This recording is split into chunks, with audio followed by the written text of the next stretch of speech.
One. Good evening and welcome to RPGs We Love 3, where we have Valvalisskunk running Star Ocean First Departure. How are you doing tonight, Val?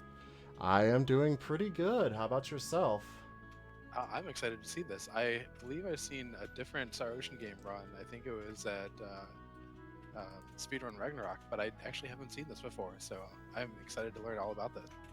Well, this is a re-release that came out just last December, and I've just been absolutely in love with it and practicing as much as possible. So we need to go ahead and get started. This game runs from the naming of the first character all the way to the final hit of the final boss. Do we have any choice for portraits or the voice? Let me do one less refresh of donations and see if we have anything. It looks like no one has taken those up quite yet. So voice and portrait are still open, and no one has donated to them yet. Well, we'll just go with the original portraits for now and the Japanese acting. Provided I hit the right button. All right, and those are rolling incentives. So everyone, if you'd like to hear English or if you'd like to have the valvalisskunk switch portraits, just make sure to donate. We will get that taken care of. Alright, I do need Roddick's and Millie's name. Those also look like they're going to be vanilla. Alright, so...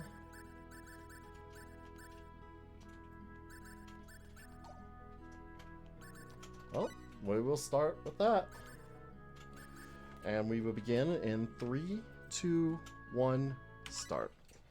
So the start of this game is actually kind of boring. There's no way around it. Oops, I almost forgot this chest. We need these two chests right here. But there's actually not a whole lot we're going to loot in this game. And there's also very, very little fighting we actually do. It's just skipping from one trigger to the next. So before I run up these stairs, we want to take Millie and Dorn out of our party. They are a waste of space for us right now. And then, like a lot of good RPGs, our little peasant village out in the middle of nowhere is going to be raided by bandits. Oh no, bandits. And to me, these are the most dangerous battles in the game. Except for the final boss, but he's his own unique case. So we have 3 bandits here, and they attack very, very fast. And anyone that's played Star Ocean 2, it's just like Star Ocean 2.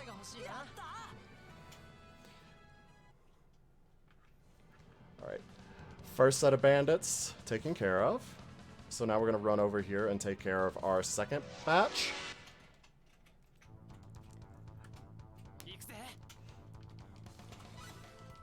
Let's see. Oh, don't y'all...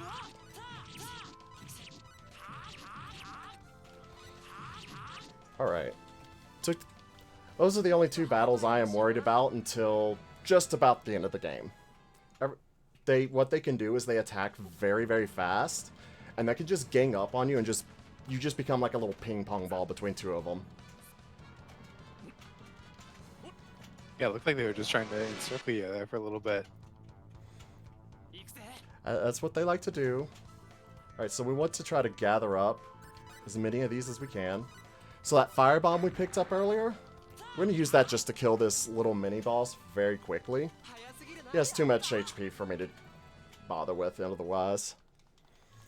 And now we have a lot of talking to set up the plot of the game. So we serve as the guards for our little village. And, yeah. We'll find out about the plot. Now, I think I saw you picked up some blueberries from the guards. Or they just, like, raiding blueberry bushes and you kind of stole them from them once you beat them up? Well, blueberries are actually our primary healing item in the game.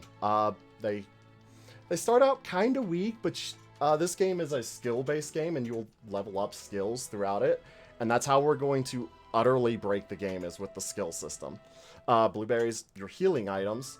There's also blackberries, which heal your MP. And aquaberries, which heal poison, but I don't really use those very much.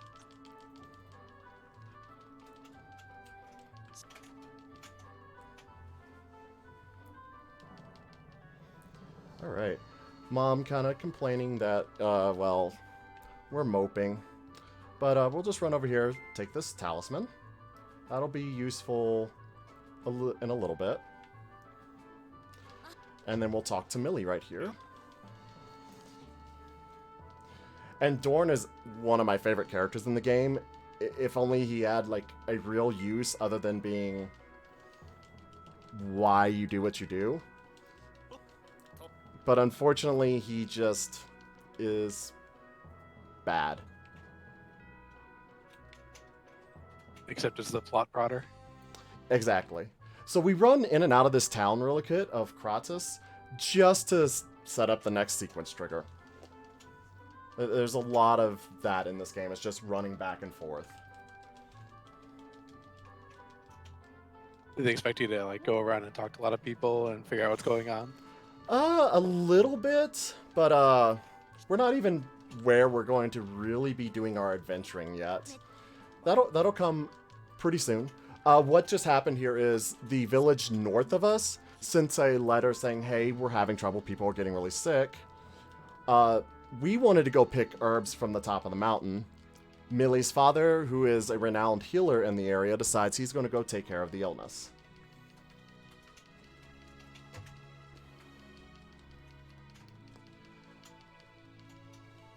That sounds like a very good plan. It does. And it's going to absolutely work out perfectly and everyone will be happy. Excellent. So then it's another 3 hours of talking about how well the plan worked. Nope. Oh. Alright. So, for whatever reason, Dorn and Millie just are standing outside of Roddick's house, discussing loud enough for him to hear, and saying her father hasn't returned in 2 days. And then there is a convenient pigeon, carrier pigeon, that's going to bring a letter that lets you know that the illness has advanced to everyone turning to stone. Alright, so before we move on, we're going to take that talisman and equip it on Roddick. Once again, we are going to take Dorn out of our party. We want to move him to this spot. It just helps save a menu later. And we're going to switch our battle formation to the escape formation. Not so much because, well, we are going to be running from just about everything in this game. And now we go on to our world map. So the thing with this battle, it's a combo-based system along with a pretty simplistic ring menu. But the one drawback to this game is when you're in combat, you can only control one character. So while we're running away from everything, we will only have one character in our party just to prevent them from, you know, taking off and running across the screen and getting killed and wasting time. So that we just seems have fair. Yeah. It does.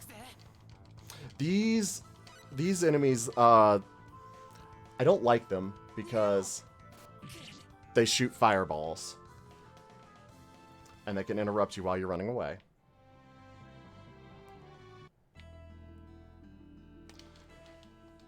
So now we're in the village of Cool.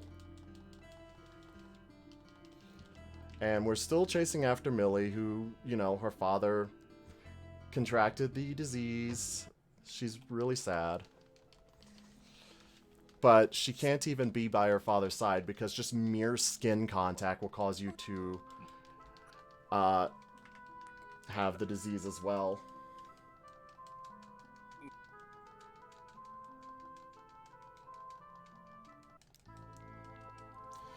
So like all good white mages, to go save her father, she's going to go do something incredibly dangerous. Oh yeah, Millie is our white mage. And a really, really good one too.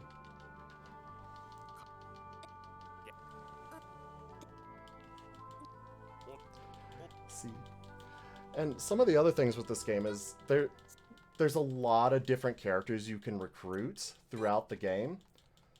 Some are a lot easier than others, and some who you recruit will determine if you can get character A or character B. We will be recruiting no one extra. Well, it is a speed run. That's kind of what you'd expect. Yeah. I'm trying to... I want to figure out a route where I can recruit, like, 2 particular characters just because they're funny. But, gotta do a lot of testing. Alright, so, just double checking that Millie was not put back into my party. And that was the point of moving Dorn where we did on our entourage. So now, we have to run back through the village of Cool. Oh, there's giant bunnies to come attack us.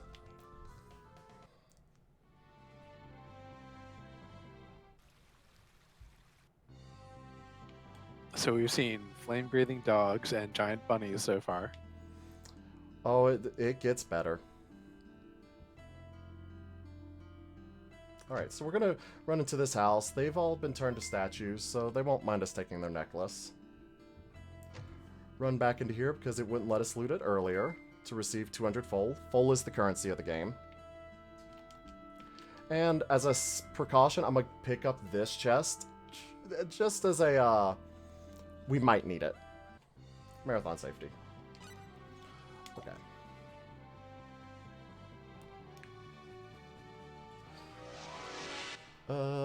So now we are going to head up Mount Maytorx, and you will learn to love Mount Maytorx.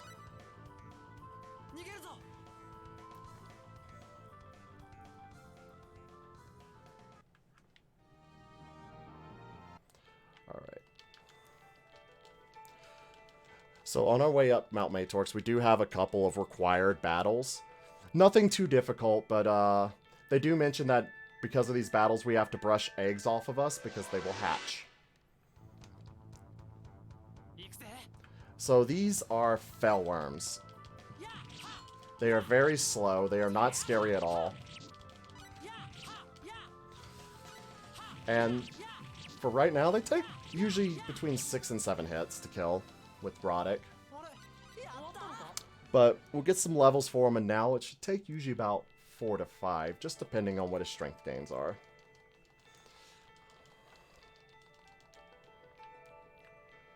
Alright, we're going to continue climbing up the mountain.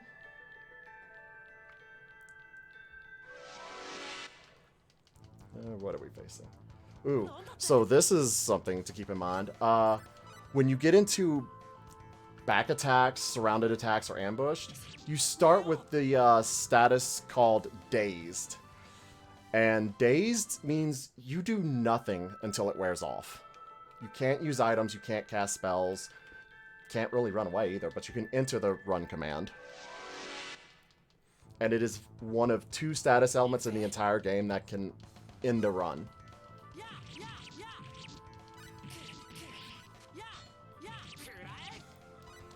Oh, one of them blocked. That is, rather annoying. But there we go.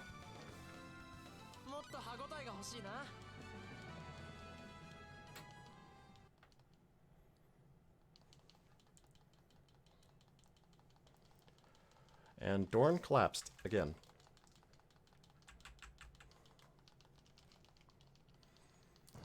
And then they figure it out. He, unfortunately, is infected as well. Well, let's hope that these herbs we're gonna pick will help.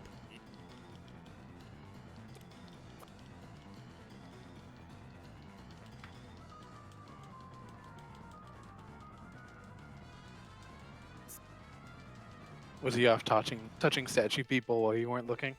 No, he actually caught it from the pigeon.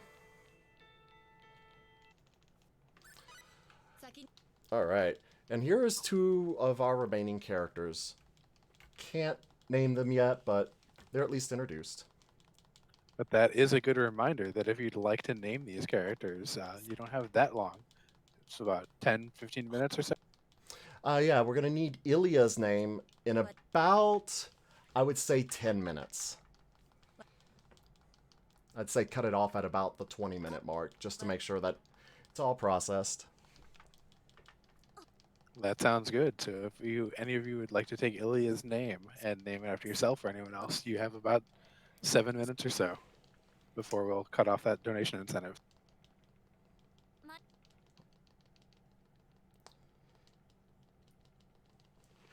Oh, so these are actually humans from Earth. We haven't been on Earth. We've been on another planet. They haven't said the name, so I'll wait until they say that. So, one reason why I love Star Ocean, I like the series as a whole, even though I've only played the first 3 games. If you like Star Trek, you're going to like the first game. It is rife with Star Trek references.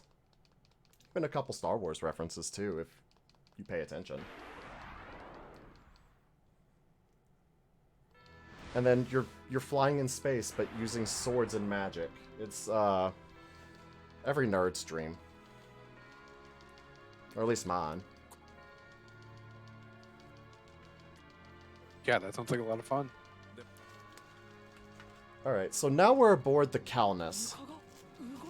And I cannot skip the text here. This is like the only point in the game where you cannot skip past their text boxes. Everything else in the game you can skip, except for this. And Smapey in chat says, don't worry, Val, you can stop after the first 3. Past that, badness lies. That's what I've been told. But I played every version of the first game, including the SNES version that didn't come out in North America, unfortunately. And just been absolutely enamored with the series. Alright, so they're going to treat Dorn, see what they can figure out. Oh, and we also find out that another faction within the galaxy dropped a biological weapon on our underdeveloped planet, which is why we are turning to stone. Alright, so because we had cutscene time, Millie was brought back into our party. We want to take her out. We don't want her getting experience because it just saps it away from Roddick. And he needs every bit of experience that we can squeeze out of this game. Alright, so elevator pad. We gotta go to the airlock. Because that's the most interesting part of the ship. And then they learn about what it's like in space. And then head just immediately back to the sick room.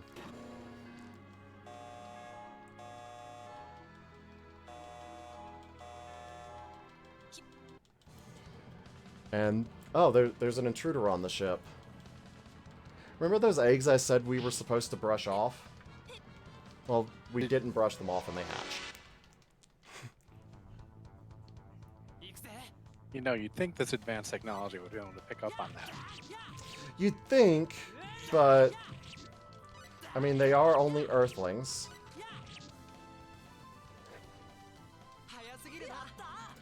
There we go.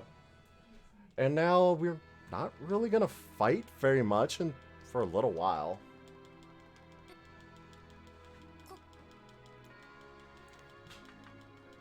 Oh, Ilya's mentioning right here that when this Velworm attacked Roddick, it was invisible because his blood hit it, or something weird like that.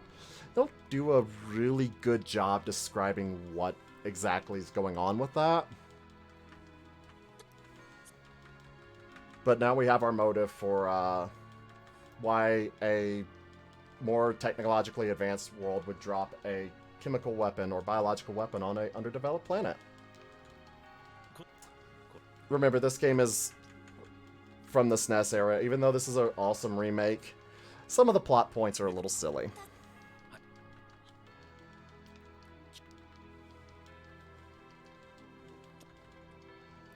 I mean, silly plot points make for a fun game. I mean, I love silly plot points. They're some of the best. Now, coming off of the runs we just did, can you identify some places where this has been influenced by Newtopia? You are asking the wrong person. I have not played any of the Newtopia games, unfortunately.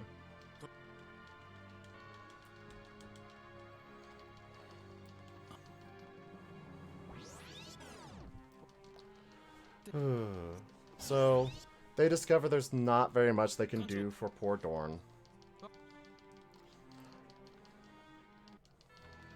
But they did discover it's a naturally occurring virus, so there's that.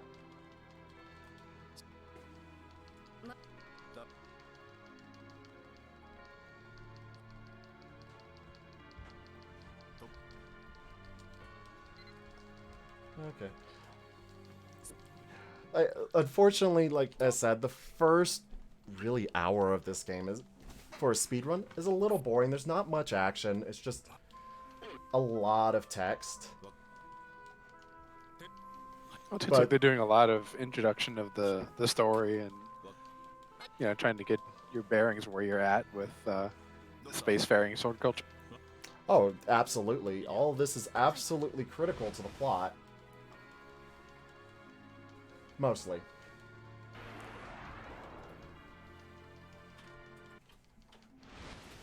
So, Dorn, unfortunately, isn't going to survive. We are going to miss him. And we actually kind of just... He doesn't really get mentioned ever again in the game.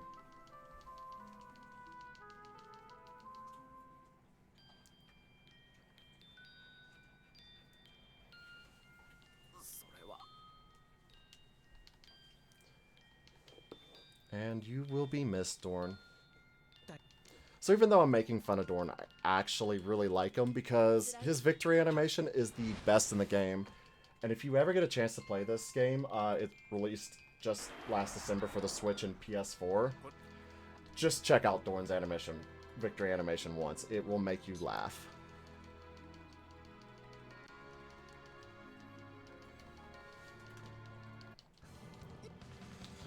Unfortunately for a speedrun, I can't show it off because then he soaks up experience and, well, Dorn doesn't exist anymore as far as the game is concerned. Oh, that ship just appeared out of nowhere.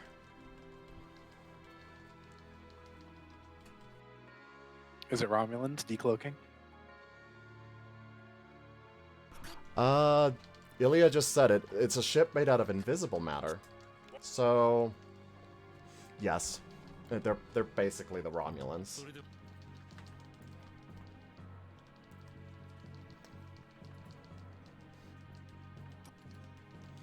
Oh, and then right here, we find out about a third party and a weapon that that party has that can destroy an entire planet.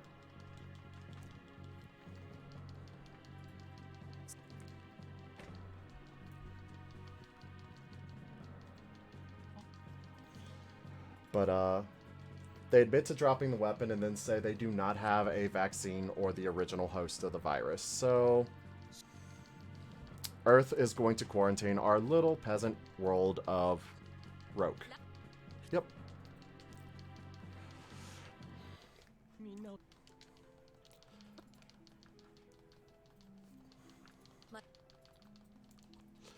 Yeah, I guess I did forget to mention that two of the characters, except for the humans, have tails. They're cat people.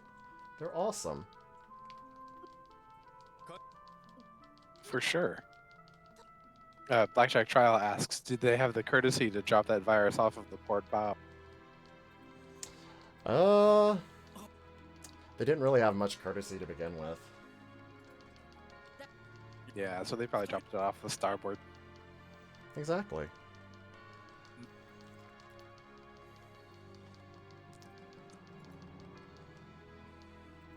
Or probably dropped multiples of them. So, unfortunately, we discover that the original host of the virus is Asmodeus, the Demon King, from our planet 300 years in the past. So, we're using space-age technology, and then we're going to travel to the past. At least they get the time travel out of the way right away.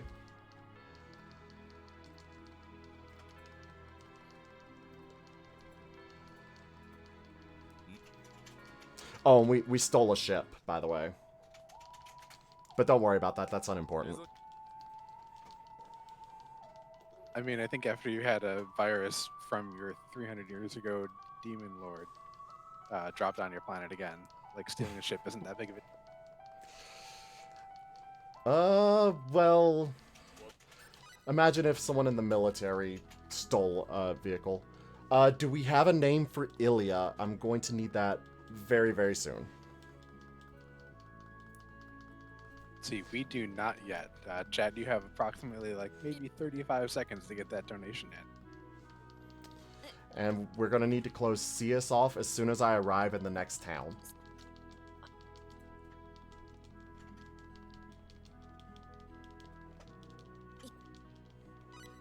Oops, selected the wrong one. Oh well, it just adds an extra 2 seconds. This game does have one kind of weird thing that does bother me. A lot of, like, when you're wanting to get through text boxes, for a lot of games you just have to hit the button once. For this one, you have to hit the button twice. Once to stop the voice, and then once to skip the text box. And for whatever reason, that door is just like, I'm not going to let you through. And we get Ilya a change of clothing, because she's going to stand out like a sore thumb.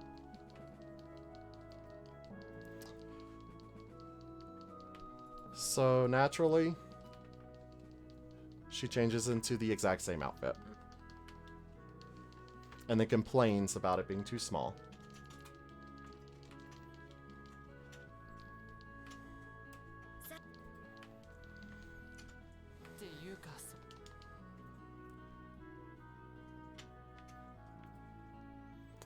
Alright, so this is actually our peasant village 300 years in the past. We don't care about it. So the first thing I'm going to do in here, did we get a name for Ilya at all? We did not, unfortunately. Okay, well, I'm still going to come in here and turn off her Equip Wizard because Equip Wizard, kind of annoying. It'll just automatically equip stuff onto the character that is the absolute best. Oops, I forgot to take Ilya out of my party. Oh well.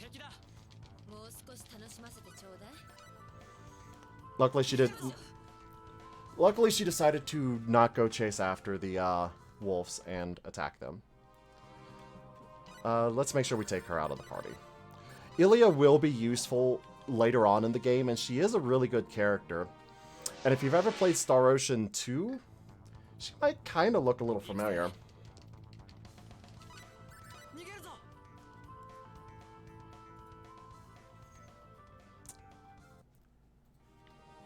Okay, so now we're at the village of Hot. It is now called Hot. And Cias's name is going to be cut off here. So if we got a name... We did not get a name. He is also going to continue to be his normal name. Oh, that's fine. Cias serves one purpose and one purpose only. So, first thing we're going to do here, we want to talk to this person and tell him that he wants to head to the north. When we get to that point, I will show you why. But it is absolutely critical we do that. And then we're going to run into here and get our first job. No, kinda. This game is very, very loose on what you're actually doing. So you come here, want to talk to the merchant. Tells you he needs a delivery from the town to the north. Oh, but when we went through the time gate, it took away all of our equipment. So, while I'm thinking about it, I want to take this off now. Roddick no longer has a weapon, armor, but we get to keep the talisman. Alright, and then the final sequence trigger we need to do here is talk to this person. Because he's going to sell us a longsword for 20 full. Or he would have if he wasn't being blocked. Oh well, we'll get a weapon eventually.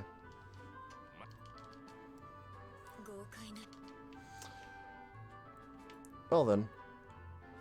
So we're going to come outside the town before we continue on and make a save.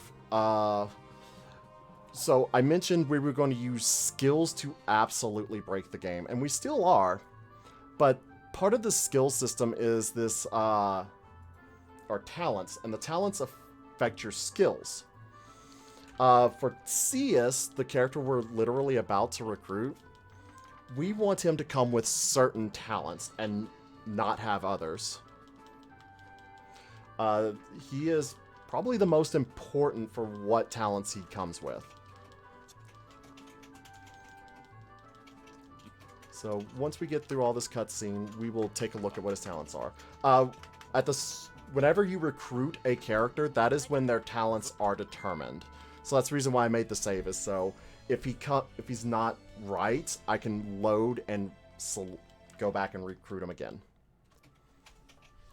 Luckily, Cius rarely doesn't have what we need. So he has Animal Instinct, which is what we want, and critically, we do not want him to have Taste. So we're going to take Roddick out of the party, and Cius is going to be the only person. Because he has a higher level, it's going to be easier for him to run away.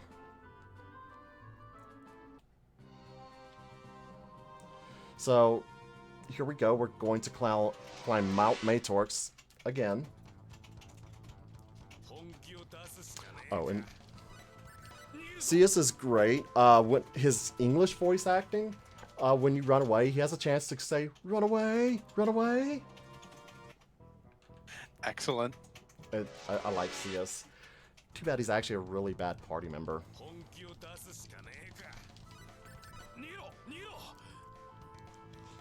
So, we gotta get across Mount Matorx and get to our next town. And pick up the delivery for the merchant we accepted the job from. Of course, this is a speed run, so obviously we're not going to do it. Now, I'm very curious. What about Taste makes it something that you definitely do not want him to have? So, in order to gain talents, you need to use skills over and over and over again. And Taste is one of the easiest ones to learn. When you get a talent, you also get an additional 100 SP, or skill points, to use on your character.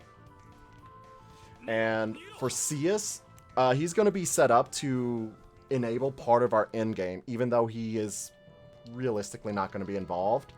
But we need more skill points than he starts with. So Taste is the easiest one to get. We are also going to go for another talent with him, but that one's just to ensure we get enough money. There's a lot with the skill system, and when you first look at it, it's a little intimidating, but it does a pretty good job of describing everything, what everything's going to do, except for a few of them.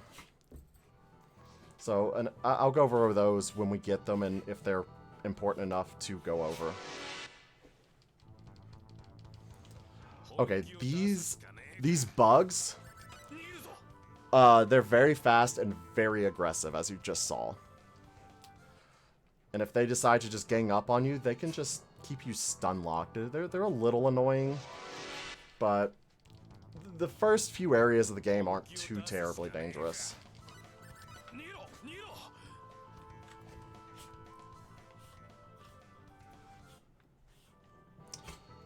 Alright, so we have made it out Mount Matorx. Turn the camera around. And we're still going to run into more battles. Okay. Oops.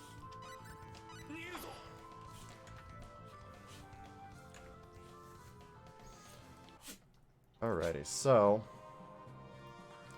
now we're going to enter into the first kingdom town of the game, Portmouth. It's not going to be super important until later about it being a kingdom town, but just keep it in mind. And because of the permit, we were allowed to enter the town. And that person we sent to the north, we go and talk to him, and he gives us a fairy elixir. We're going to use that fairy elixir to get money. And we're going to need a lot of money. So, first things first, we're going to take off all of Cius's equipment. No one should have anything equipped. And we are going to sell everything in our inventory, including the blueberries, so we have enough money to do what we need to do. Alright, so... And we are going to need 2,400 full, so we can pick up 17 vegetables.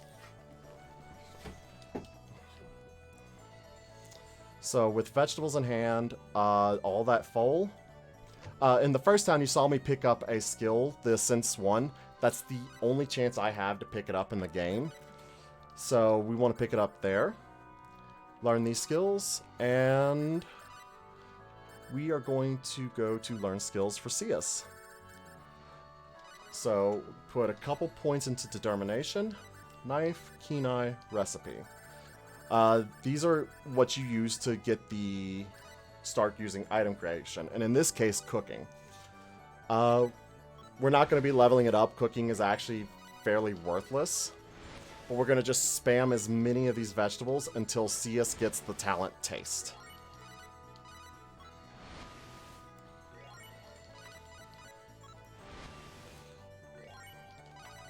There we go. So we just learned taste, and that's the reason why we don't want him to have taste. It's really easy to learn, and we want to get another 100 skill points on him. So here we are going to sketching and aesthetics. We get the art specialty. We need to put, where is it? Purity. We need to put a few points into purity, which is 6, and then when we get our next talent, we'll finish off with CS. No, I don't need advice. We're also going to buy Combat 1. Not Smapey in chat asks if there's a cooking tournament in this one. Not that I'm aware of, unfortunately. There's the, Oh, so... here, I want to pick up 15 those. Yeah, that's good for now. So we want to pick up all these canvases. So the reason why I put all those points into purity is each level of it actually gives me a pretty big chunk of full. So now we don't have too much to worry about money-wise for a good while. And now we need to learn another talent with CS, which he learned on his first try. He never learns that on his first try. I am a little scared. Alright, so now we're going to put all the rest of these points into Danger Radar. And the reason why it was so critical for him to have Animal Instinct, Animal Instinct is not fun to learn as a talent. And we're going to use this to avoid enemies. So there we go. Dark Arc. Dark Arc in chat asks when you got so much money, and that was when you just sold all of your worldly possessions, right? No, I actually did not get very much money for that. I got right around 2,800 full. Like I was saying, I can come in here and just show it real quick. So, learn skills. Sorry. So, purity is one of the skills we'll be using throughout the game. Every time you put a point into it, you get a chunk of full, starting with 100, and then it goes up exponentially up to, I think, 100,000 when you max it out. So that's how you're going to get your money in the game. Alright, so to continue on with the plot, we need to talk to this person right here and find out that there's bandits raiding the South Sea. Or Vikings. I'm sorry, CS. We like you and we don't have a problem with Badum, but we got more important things to do. And CS is now no longer a part of our party. But he is still set to avoid enemies, so I don't have to worry about that. So, we could go take care of the bandits for this town. But that sounds really dangerous, and I don't have any armor or weapons or, well, anything. So, instead, they kind of tell us, it should be about 20 days before they clear out. So, the best way to get through 20 days? Stay at the end 20 times. It's like a really nice vacation. It is like a really nice vacation. It lets you skip an entire dungeon, 2 bosses, and potentially getting a character. Sounds worth it to me.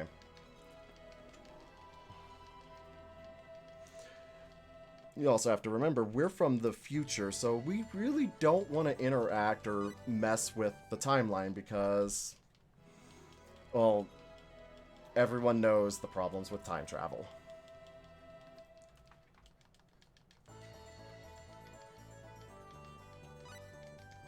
Oh, and you also don't have to actually count how many times you stay at the end. Just keep mashing through it, and eventually Roddick will just say, hey, we've stayed enough, let's go.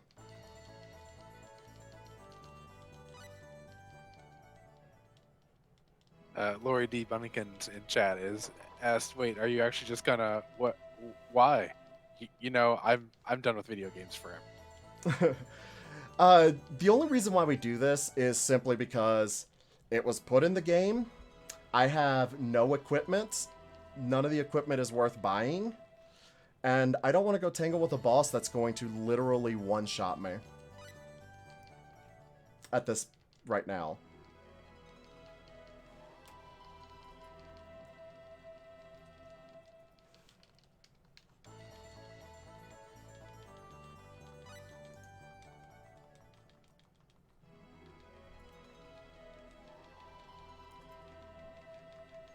Hooded Ornament asks, "Okay, but why not stop the person who blocked the merchant from selling to you?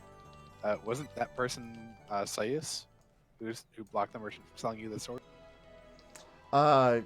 Yes, he was, because the merchant was selling counterfeit swords, and CS was not having it, because he's from the Far Eastern Kingdom.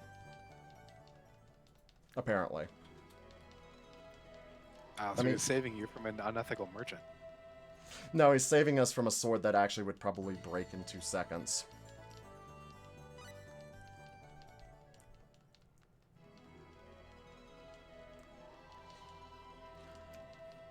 So this is the perfect time to, well, go get a drink, relax.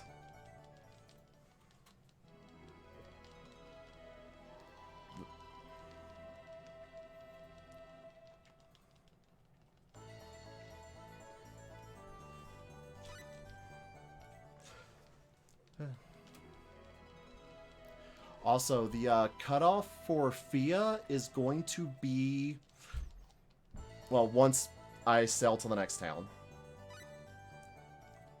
So about a minute.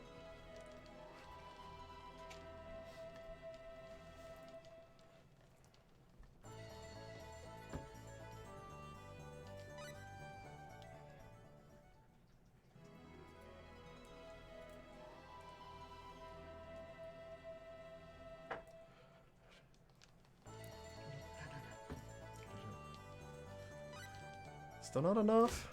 Oh. Oops. Dropped something.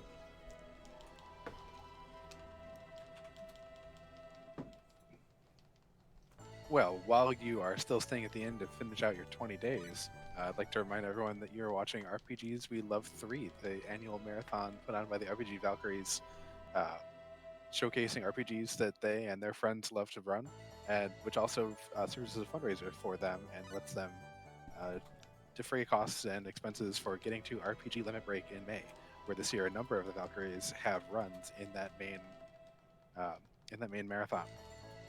Any funds that are raised in excess of what they actually need to get there will be donated to NAMI, which is the charity that is the main donation target for RPG Limit Break.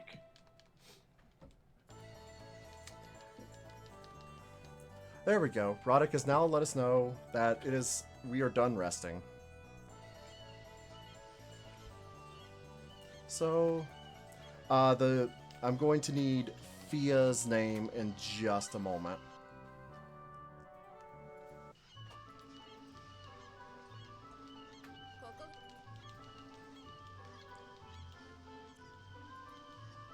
And Fia's name is Linty. Lindy? Linty. L-I-N-T-Y. L-I-N-T-Y. Awesome.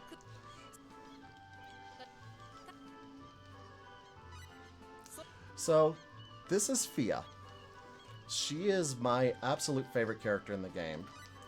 And I really wish I could use her, but unfortunately, she gets one purpose and one purpose only. She's going to give us a bunch of money. And some equipment. We are also going to take these two out of the party, and then... it's status screen, right? Yep, so change name.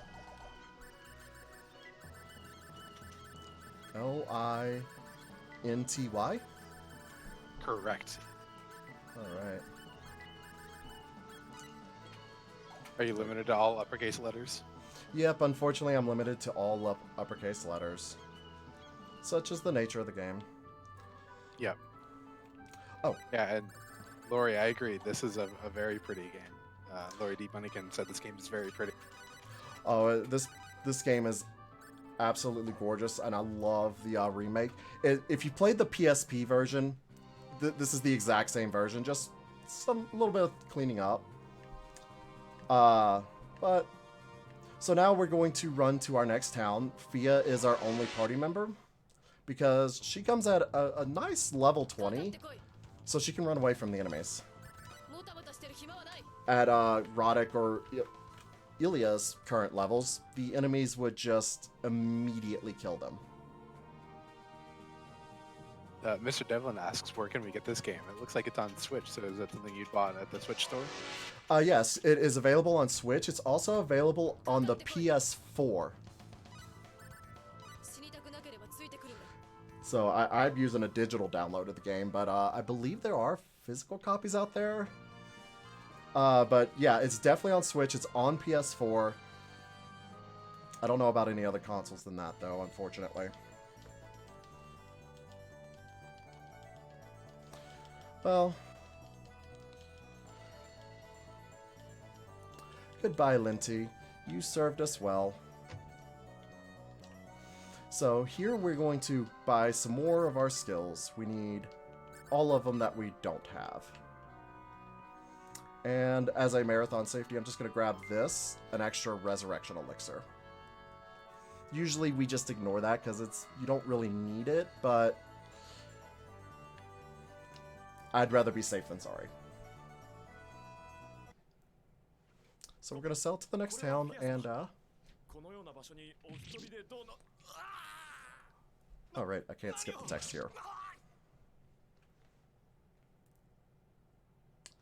Well then, unfortunately for this playthrough, we will not find out what exactly happened with that plot point.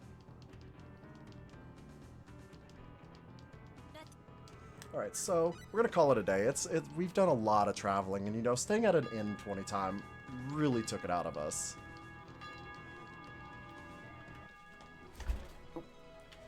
Yeah, well, you need to have a vacation from your vacation. Exactly.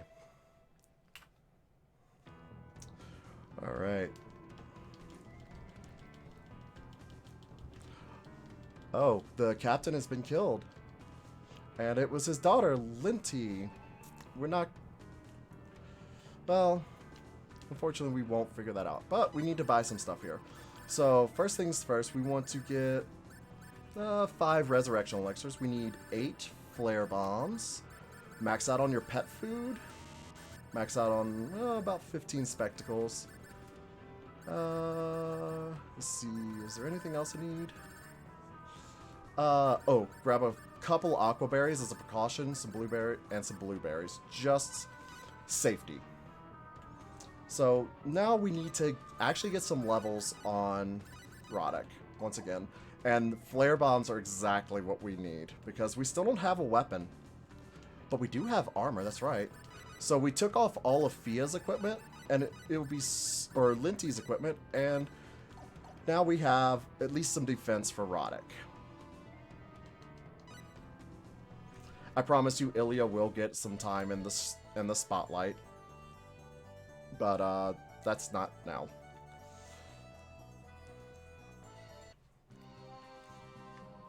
All right, now we're going to head once again to the next town. This is literally the first hour of the game. It's just run to towns. But on our way, we actually need to get a couple of battles in. So these things will one-shot me. So we're going to use flare bombs on them, and then just run around like a madman, because items have a timer. And once the timer runs out, we'll target some more of them with the flare bombs and run away. There we go. Oof. That's So actually the grand tradition of MMOs, you're just gonna kite stuff for a little bit. Oh yeah, kiting is an effective strategy in this game, for a good portion of it. Okay, this will be good.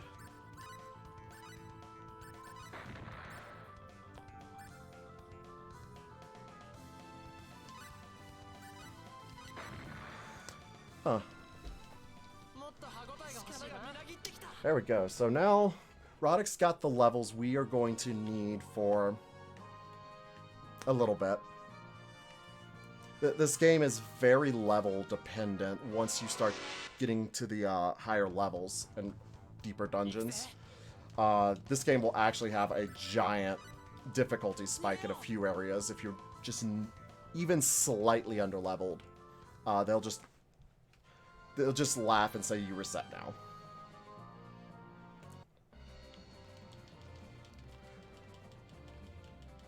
All right. Oh, well, apparently a meteor or something just crashed into our planet. Oh, a celestial ship.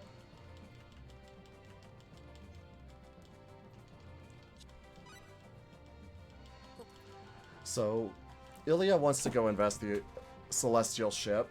Roddick, well, he just does what he's told. But we do want to grab this treasure chest. This treasure chest is pretty critical. And then we're done with this town. So we need to head back to almost the start of the game. So, back to Portmouth. Oh, and this game doesn't have an airship, so there's never any dodging anything. It's literally, you walk everywhere.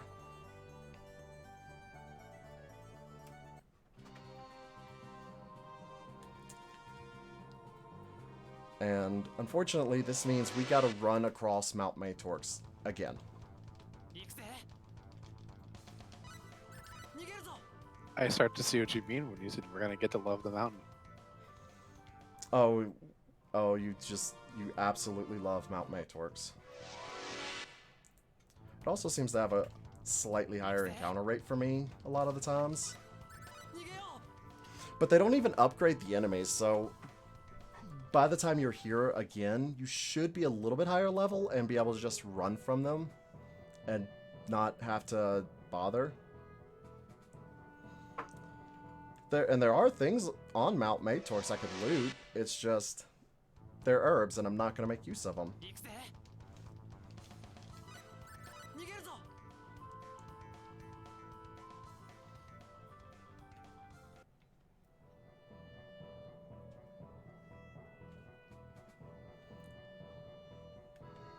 And then if we have a second for a donation. Oh, yes. All right. We have an anonymous donator donating $20, saying we need Little Mac in FF6, and donates that $20 to naming Sabin in the Final Fantasy VI run. And then we also have a $1 donation from Devlin saying, "Good morning. You're all still amazing. Can't spare more, but would like to hear some of the English voices." Thank you both for those donations. It's very generous of you. And that does switch us over to English. All right. So, settings. Oh. You might have also noticed there was a third voice choice for the, yeah, that one's not an option because it's really bad. Like, it's just really bad and not enjoyable, but the original Japanese and English are pretty decent. Oh, so we run all the way back through Hot, run back in because camera angles are a thing. And then over here, there's a spaceship. And the game knows. You just always have to have a battle just before. Let's go.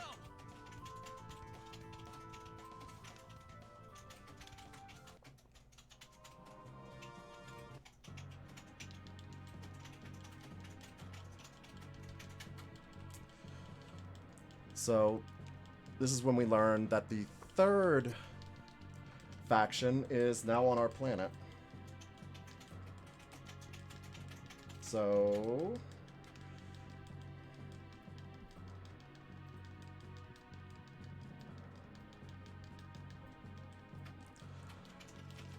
Iliad's checking it out.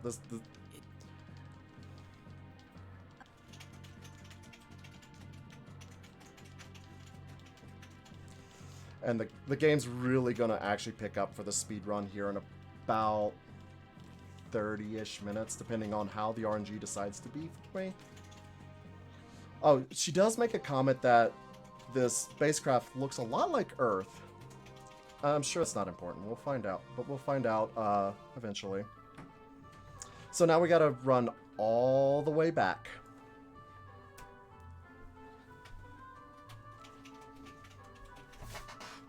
I promise this is actually the last time we go across this mountain and do all this running for... Well, gotta get an exercise. Yeah, and hiking up and down mountains is a lot of fun. Oh, yeah. Let's go. Let's go. Especially in full, plate mail. That sounds like a joy. I mean, that's a little less fun. 20-pound pack isn't so bad. No. Let's see. Think of what to just talk about. Let's go. Let's go. Yep. Oh. We are actually getting fairly close to Ronix's name. I would say the cutoff is going to be in about 15 minutes at most. Depends on how kind next couple things are going to be towards me. All right, and that is the last naming incentive, correct, for this run? Correct. Let's go. Let's go.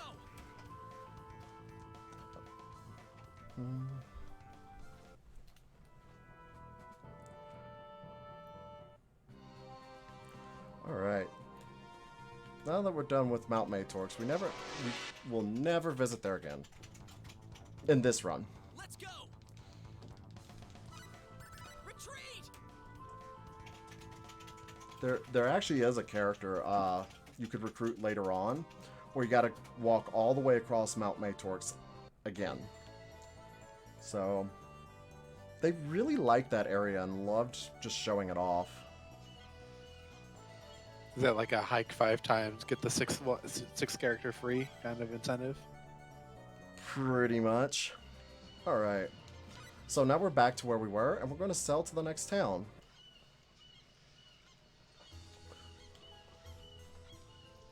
Oh, hey, it's Millie. So we need to go catch her. Don't follow her. This is actually slightly faster to go this way to find Millie.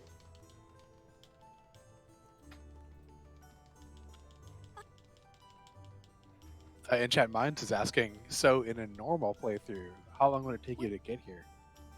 My normal playthrough I did once I realized this game was re-released. I got here at about 8-9 hours, roughly. But, it's hard to really say because there's so many things that could go on in between. There's a couple side dungeons you could run into. You might recruit different party members and they'll have different things they want to do. So, I can't give you exactly how long, but from my personal playthrough the first time, about 8-9 hours. This game is pretty short, really. But we have Millie, and Millie is an incredible party member. Not actually for combat. She's just a white mage. But for a lot of other things we're going to be needing to do. So it's time to start preparing for the final boss. So once again, head over to the Skill Guild. We need Sense 3 and Technical 3.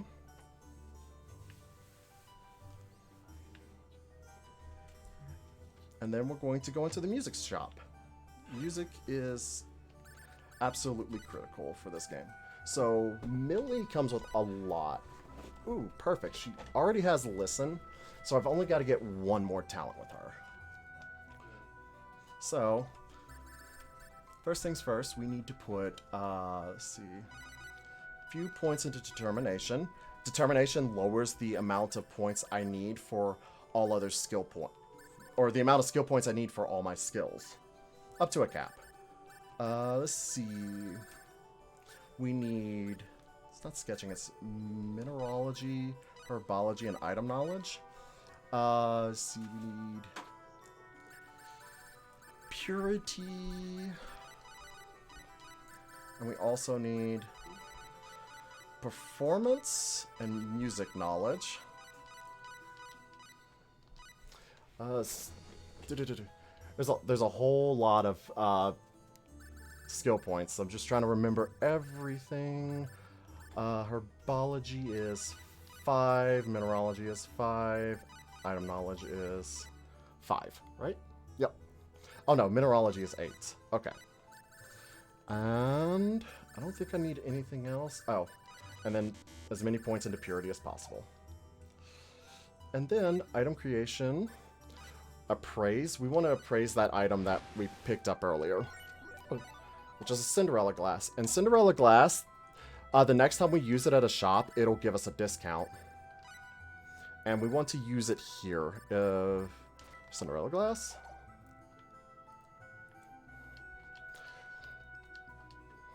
So, in this shop, we get access to all of our instruments. We want to stock up on 20 feather pins, 20 conductor batons, and 1 violin. Yep. And then come through here, sell doodles, throwing dagger, wilted salad. So now we have access to the music specialty, and music is by and large the best specialty for your party. Not because it is useful in and of itself, but because of what it can do. But we gotta compose first. So, just mash through it. Oh, she composed both of them. Perform. Goddess Arrival is the most important song for us in the game. What it does is it's gonna... Oh, she learned the talent right away. Cool. What it does is it increases your chances of success when you use crafting. And we are about to do a lot of crafting. I do want to grab more feather pins and conductor batons before I move on to the next town, because I can't buy them in the next town and I do need them. But Millie was really, really kind today. Sometimes she was just like, I'm not going to learn the talent you need from me. Oh, once again, Roddick is severely underleveled, so we take him out of the party, and our white mage is going to run from everything. This continent is actually really dangerous. Any of the encounters, if Millie gets dazed and they just manage to hit her, it's game over. So we're going to do a quick safety save, just to make sure that nothing tragic happens. We can't lose this. Let's get out of here. But Millie usually comes with 1 or 2 of the talents we need for music, so that's why she's critical, and she comes with a lot of skill points just naturally, so she's really, really important to allow us to just skip over most of the game. I do need Ronix's name if there is one. Let me refresh here, but I don't think I've seen a donation last minute. No, Ronix will continue to be vanilla. Well, nothing wrong with vanilla names.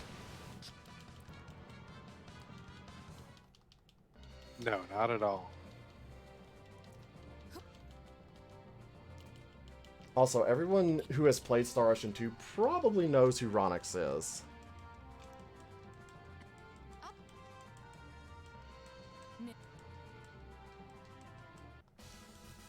And there is our final party member.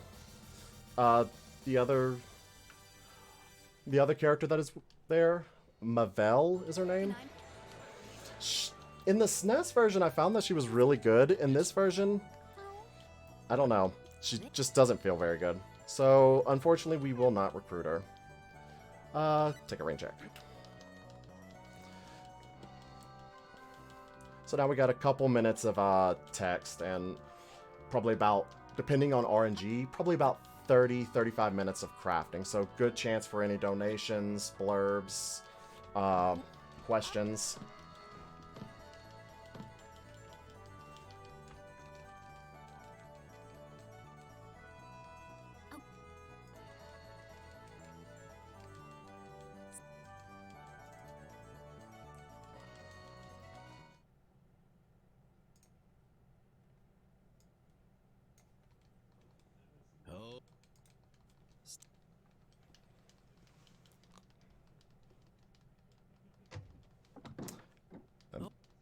Oh, and just to mention this, Millie had a mango smoothie.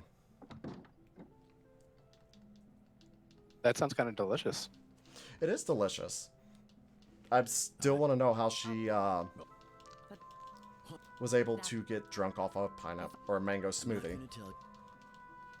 I'm being a little slow with the text here because if I accidentally hit the wrong button, I could recruit Mavel, and she takes up a party member slot and makes getting through things really annoying. And she's the last character we're actually going to run into that is potentially recruitable. There's a lot more. And I recommend taking a look at the game because there's some really cool characters. And some, you know, they're their characters. Every game's got that. And what's sad is in the speedrun, we're actually going to be skipping over an entire race of people. Oops.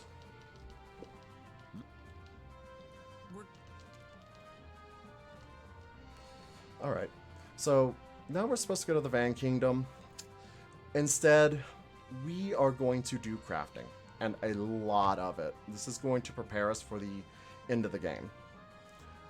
Knowledge 3... I think it's the only one, yeah.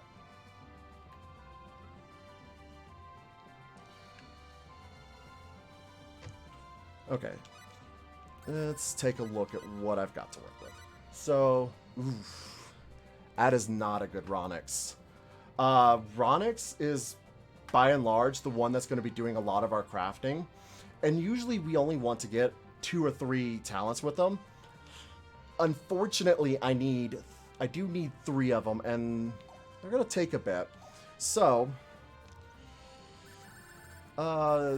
luckily they are the 3 I need. So what we're going to do is determination to 6. Oh, do I need that too? Oh, man. I need a bunch of them. So sketch, aesthetics to 1. Performance, music knowledge. I don't need taste.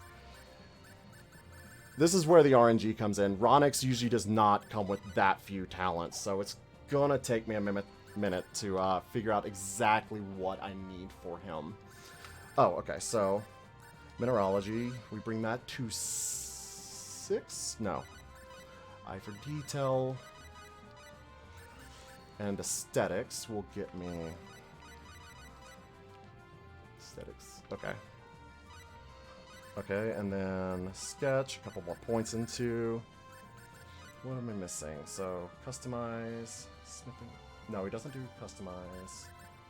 Alchemy. But I need to start getting some of these skills. Alchemy is important. So, Fairyology to 6. Is it 6?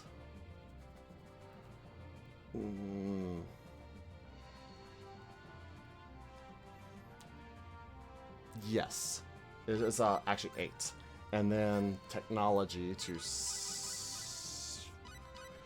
6, and I got crafting, right? Yep. Okay. And we need performance and music knowledge to 4. All right. Let's do this. So we got to get a bunch of talents with Ronix because he's the only one that can craft some of this stuff that we're going to need. So max out our magic canvases. We need a magic camera with magic film. Let's see. We don't care about the rubies yet. Iron and a Lazard flask. I believe that's all I'm getting for the moment.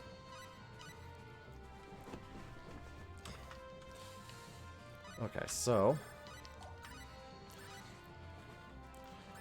crafting, we need to get nimble fingers. I'm just gonna do this with iron.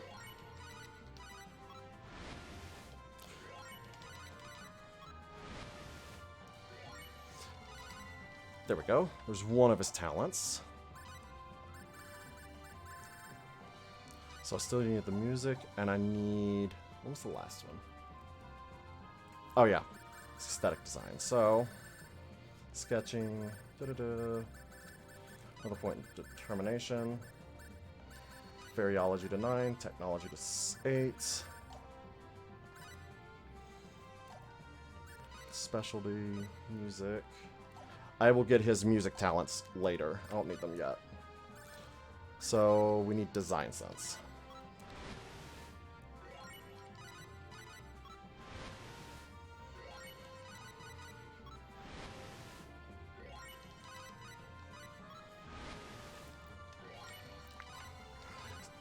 And the reason why talents are also critical, usually if you don't have the talent, you're just not going to succeed at the crafting.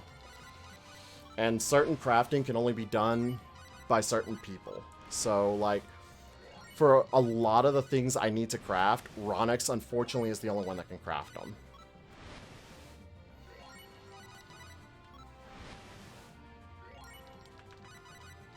Come on, Ronix. This usually doesn't take you this long.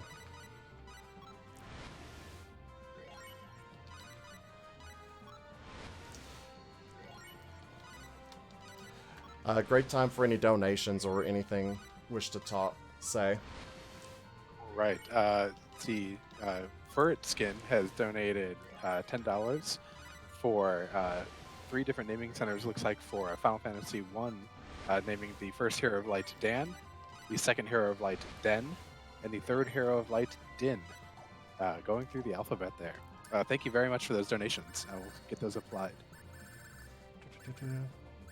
Awesome, awesome, awesome. What was I gonna do? Oh yeah. Okay, so we got the we don't care about any more skill points with Ronix. We just need the talents. So, how much money do I have? Okay. We're gonna pick up 20 more magic canvases. And then we need to do the same thing kind of with Roddick. So, we're finally going to have him learn skills. And specifically, he needs to learn... Okay, so he needs nimble fingers, and I need any other 4 talents. So we can't do that one. That one's cool. Okay. So, determination, we want to put 2 points into animal training and whistling. That'll get us one of them.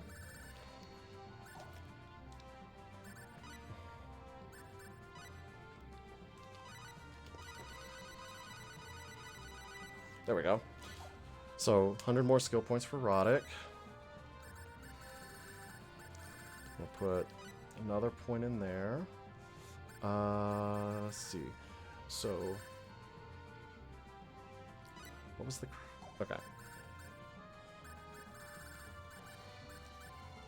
Oh yeah, so you do need mineralogy. Eye for detail. Aesthetics. I don't want to put any more points into aesthetics. Let's see. Love of animals. He can't that, so knife, keen eye, recipe. And then So that'll get that one. Okay. And you could do design sense. I think that's gonna be the long one. So I got to get. Okay. Let's see what I'm gonna do. Fortunately, he came with a talent that I actually didn't want him to have, but it's less important. So 1 point into sketching just for the art. We'll bother with you in a moment. Alright. Time for you to get your talents for the skill points. And this is literally the biggest RNG factor of the game, is just, when am I going to get my talents, and how long is it going to take me to craft what I need?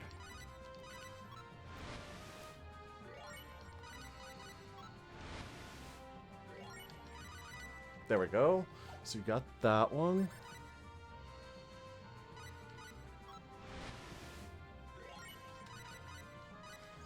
Come on, just get your talent already.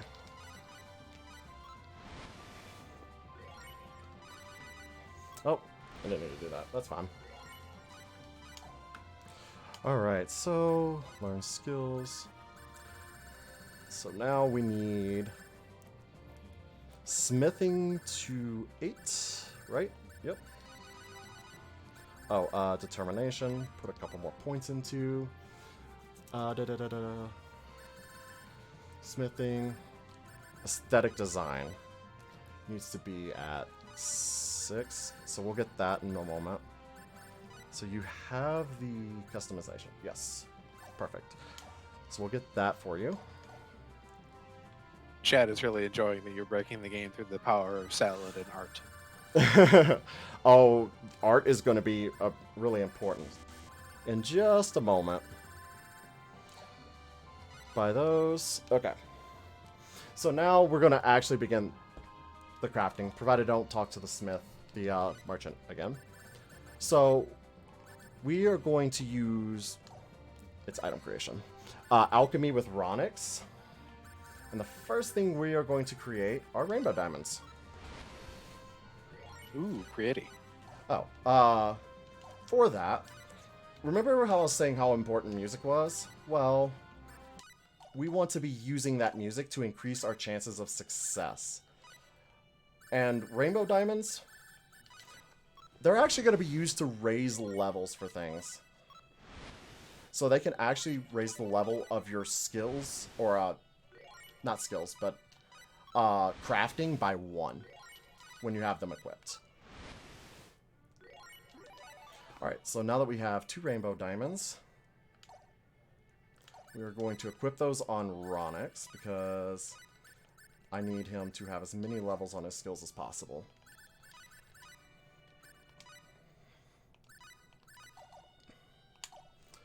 Item creation, alchemy. Next, we need Damascus. We need 2 Damascus. If anything comes up as needing to be identified, pretend it's not what you need, because chances are it's not.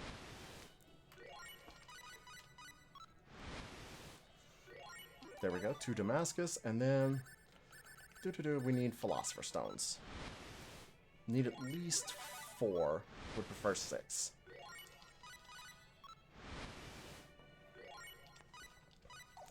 Well,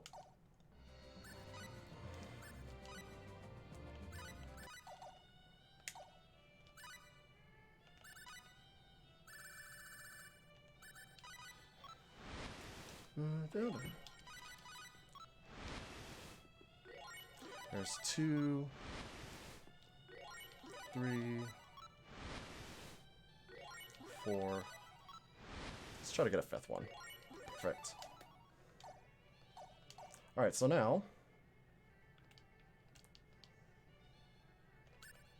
we are going to sell 2 of those Philosopher Stones, because we're going to need a lot of money. Max out on our magic canvases. Make sure max out on rubies. And iron. No, I don't need iron. Yeah, let's take some iron just as precaution, because I'm gonna need that for getting a talent with Roddick. There we go. But I also want to come over here, and we're going to buy 15 Sinclairs. We want a Kung Fu top, Kung Fu shoes, and that's it. So, skills. Oh, item creation. Crafting.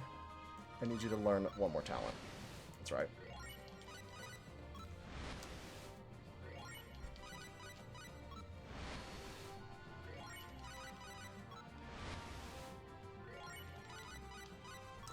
Roddick has one more talent for me to get for him in order to make the end game possible. And Ronix has 2, but those will be super quick to get.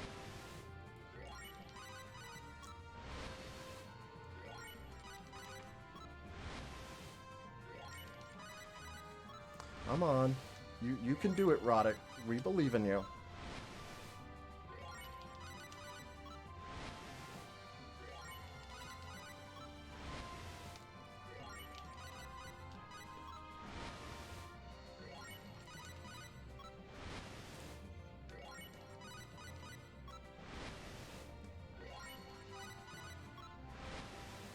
Oh, and I'm also not using the Goddess Arrival because I don't care about anything he creates here. I just want him to get the talent. So let's save the Conductor Batons. Sure, use up the rubies too, I don't care. Just get your talent.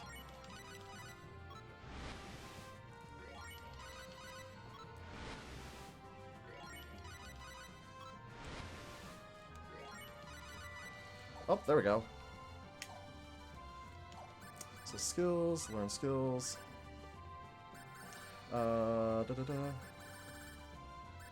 Smithing to 8. Aesthetic design to 6. And that should be good. Alright. So restock on these rubies. Don't care about iron anymore.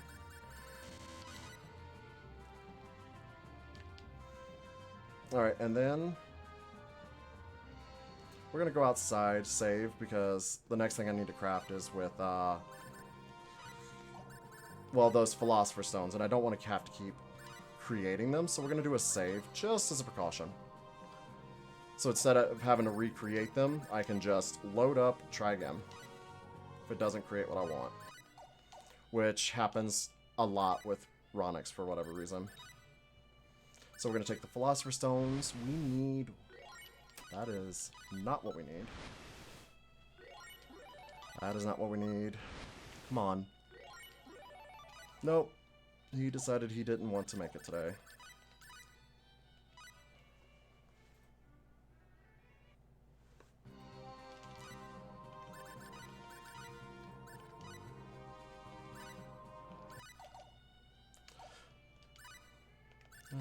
Nope, not alchemy.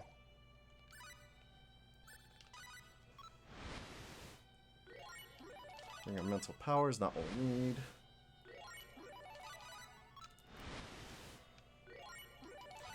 Come on, Ronix. Ronix.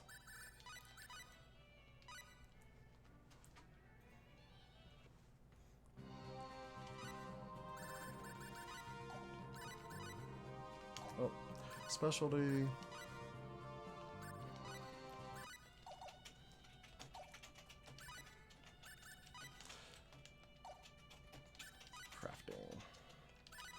Come on. There we go. The Ring of Avoidance. I don't care about the other Philosopher Stones now. And then from here we need these rubies. Not that. There's rubies, right? Yep.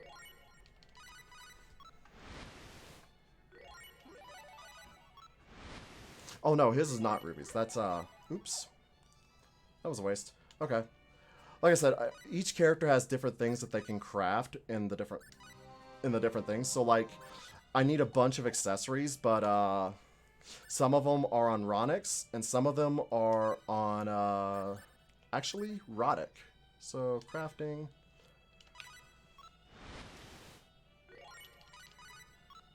Just make them really quick. Berserker Ring, perfect. I need 2 of those. There we go. So, the other one I need is... Okay. Item creation, art. Oh, first try experience card. Oh, baby. That, like, never happens. I'm gonna save.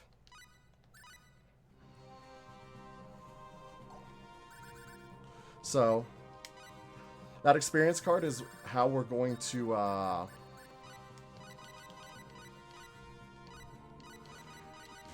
get the levels we need in this game. So,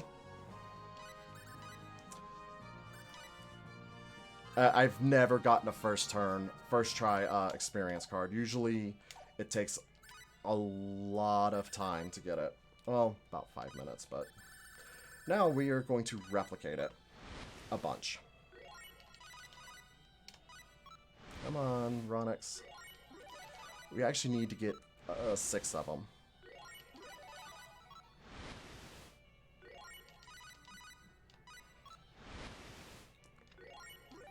So that should be 4, 5, 6. Perfect.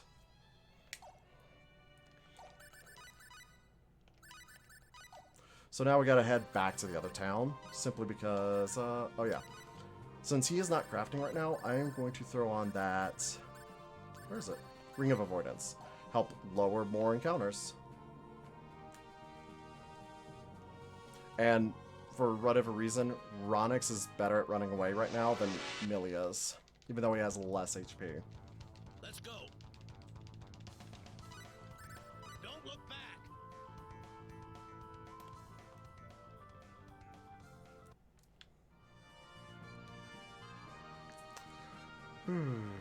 Okay.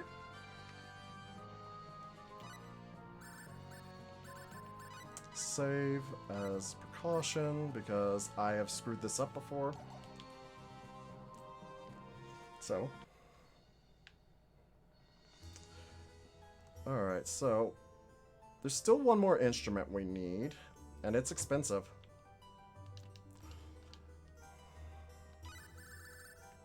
So we want to buy a single silver trumpet, conductor batons, and then while I'm here, we're going to go ahead and get his last 2 talents. So compose, silver trumpet.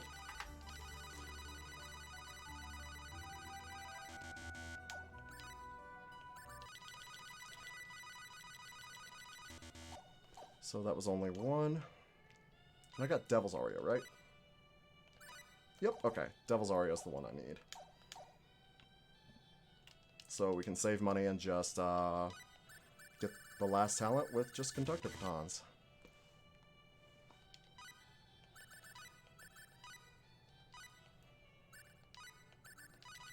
There we go. So, the reason why I need those 2 talents, even though he's not going to be using a lot of music... Oh, he actually is going to use a lot of music. Some of the songs we're going to be needing to perform, if you do not have both talents, they have a 99% chance of failure. That's a lot of failure. Yep.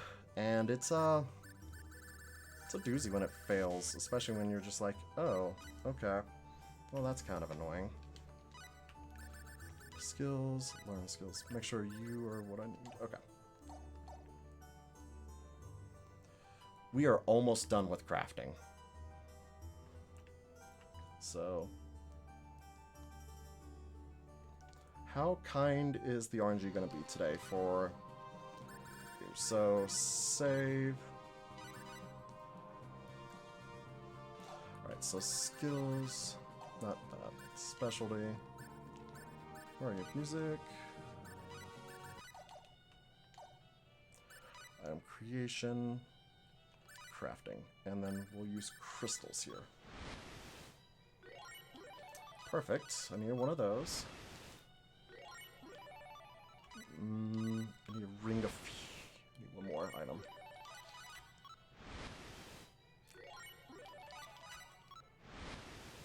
This is also another way where you can get a whole bunch of money as well as crafting. There we go.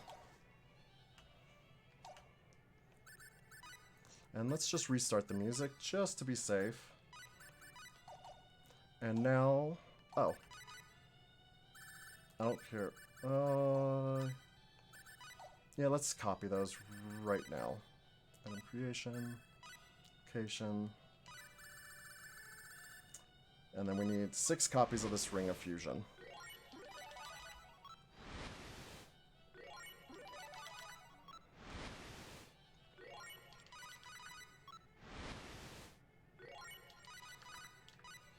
Come on, Ronix.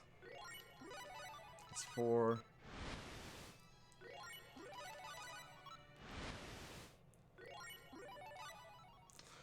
Perfect. So we are completely done with Ronix's crafting. Finally. So we got one more to do.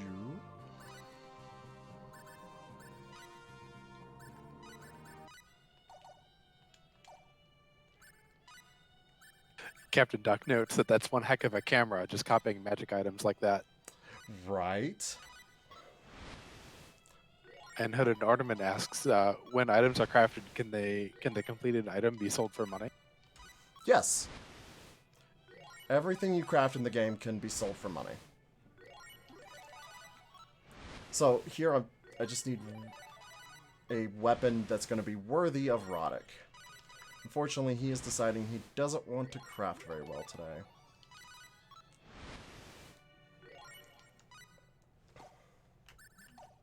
Oh, that's right. I'm supposed to... We want these, Where are they? They are still on... Okay. I am goofy, and because I keep getting small little details, you know, like switching items around. So, we want those rainbow diamonds on Roddick, because his crafting skill actually, or customize, is not very high, because it's really low level.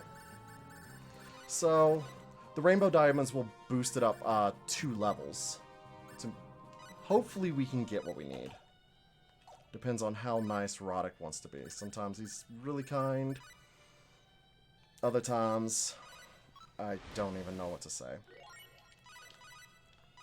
And I need one of 2 weapons to be crafted.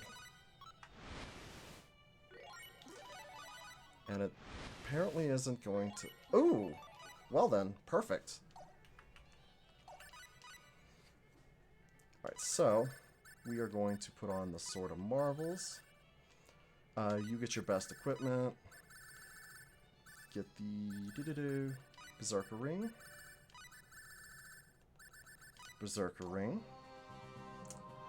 And we're done crafting, except for well, we gotta craft one more time in the game, but we will get there when we get there. Wow, I actually got done with crafting really fast today. So now we're going to stock up on supplies. Do not forget to do this.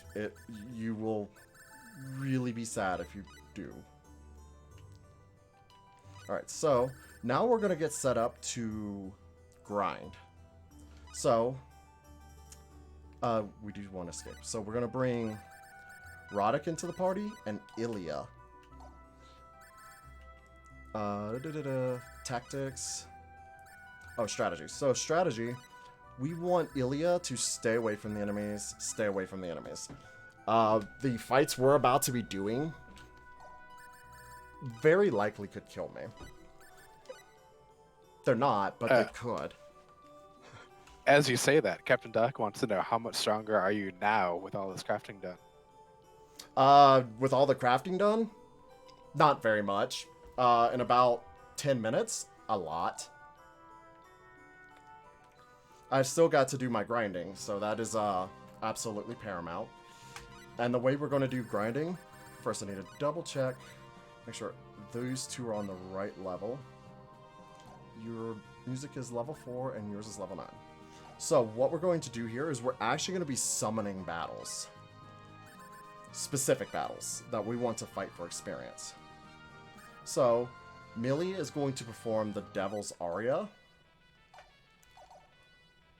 and it's going to force us into an encounter. Keep focused, everyone. Let's take our time here. And at the start of the battle, experience card, it'll double our experience. Roddick comes in. Firestorm blade.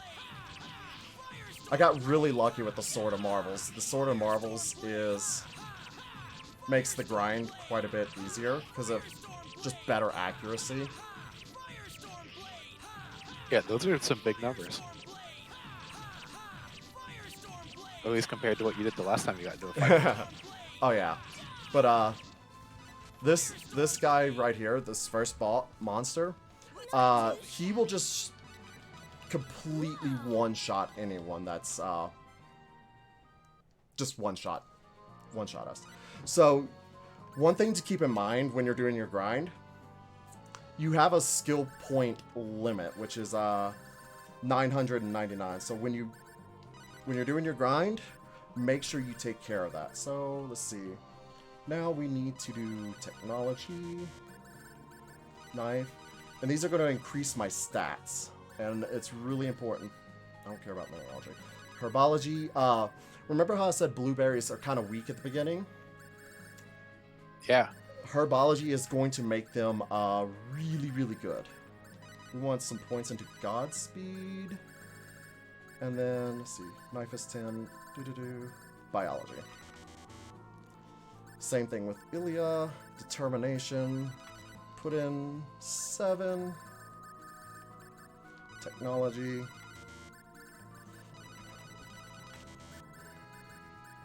You need herbology. And aesthetic design. Alright, so before we summon the next battle, we're just going to start kind of running to our next objective. And when, you know, feel like I'm about to get into a battle, we'll go into here. Oh yeah, this is really important. We need Dragon Roar. Sure your MP should be good. Let's heal your MP just to be safe. So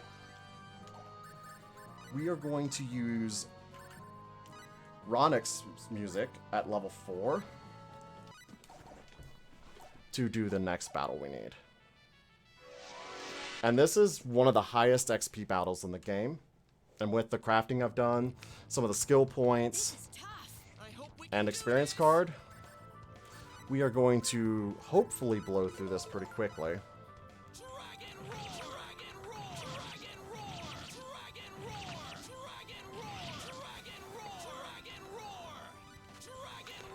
And get used to Dragon Roar. That is going to be our main attack for the rest of the game. I'd say that was 8 out of 10. There we go. Alright. Running along, running along. We're about to find out what we're going to be doing. Oh. Oh, ran into a battle. That's okay. This ought to be simple. You're fighting us? Let's Time go. to retreat. Alright, so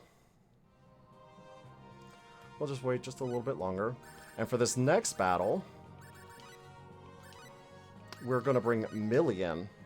This is the only time I'm going to grind with Millie, but it's really, really important that we do, because the final boss just loves to kill her. And I want her to live. Let's see, Power Burst. Yeah, White Mage is living is a good thing. It is a good thing. Doesn't seem to happen as much as I'd like, but it's definitely useful. Biology, aesthetic design. You can now get Godspeed, Power Burst.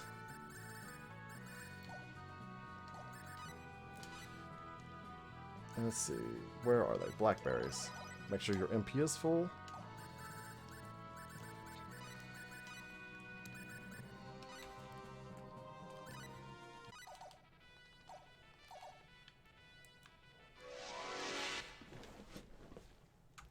This is battle number 3. Yep. Okay.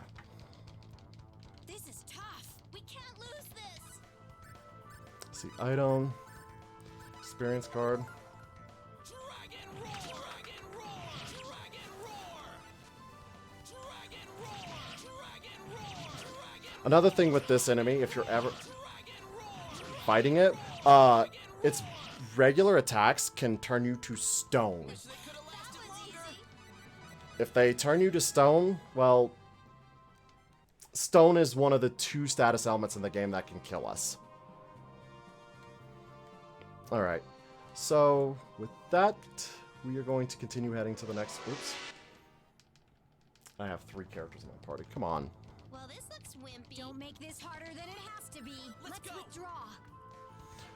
Oh yeah, and you get a lot of little chatter with your characters when you go into battle. Alright, so... do you have the Berserk Ring on? Yep. So now... tactics replace... we don't care about Ilya and Millie getting any more experience. Let's see... blackberries. And we want to use up our skill points. Let's see, aesthetic design is done. Let's finish power burst, body control, guard break, music knowledge, and only for the agility.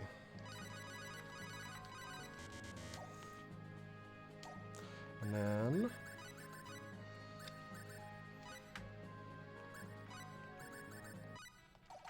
Yeah, Captain Duck, that seems like a really good grind going from 12 to 64 in just a few fights. oh, we're still not done grinding. For the final dungeon, Roddick needs, like, minimum has to be level 91. If he is not running away from battles, well, Not gonna happen. no.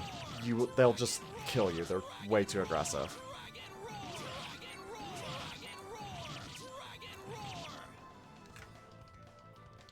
Let's get moving. I can feel the power flowing. Alright. Only got to do a couple more of those, though. And we're trying to break it up while we're moving to our next location.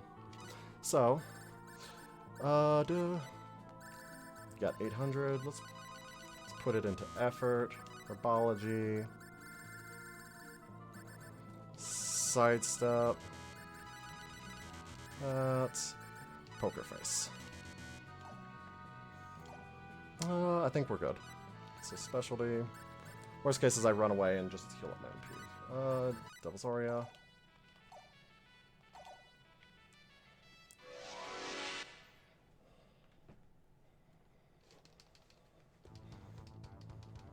Let's go. Also, when you're doing this, be really careful not to accidentally hit run away. You're just not going to.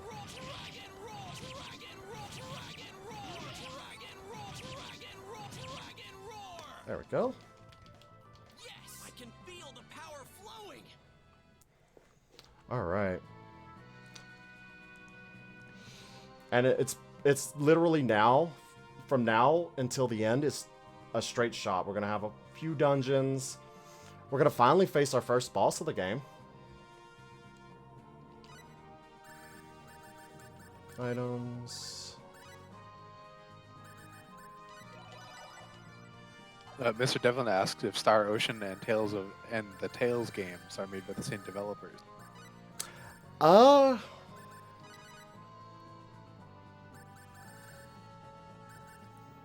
actually don't know. I'm sorry. I've even played some of the Tales games, and I cannot, for the life of me, think who made them. But I don't think so. I'm pretty certain that the Star Ocean series was made by Enix, later on Square Enix, and a couple others. Triace was one of them. What other things do I want to put these into? Smithing, and mental science. Oh boy. Eye for detail. Oh, resilience. This is important too. I think that's all the skills I really care about learning with you. Double check. Oh, I guess I could put it into piety. No. And then this is the last grind fight. Hopefully.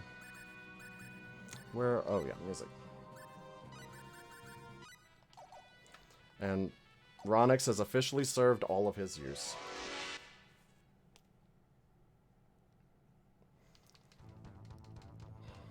Let's go. Alright, last grind. Ugh.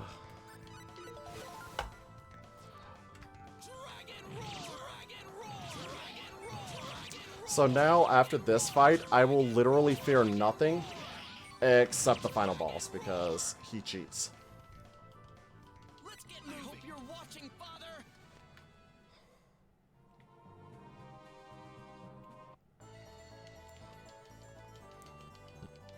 Alright, so we're in the third kingdom, the Van Kingdom now, and we're going to continue on with the game.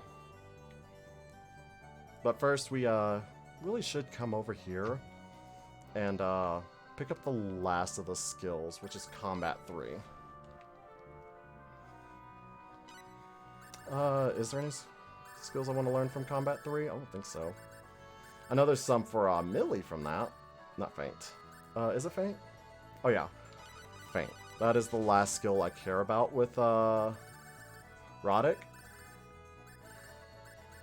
Biology Sin? Yeah. So I'm not going to bother with any more of his skills. He's not going to gain very many more levels anyways, but the Peddler, restock on any of the things you need, except for Aqua Berries, they're worthless. Which looks like we're good.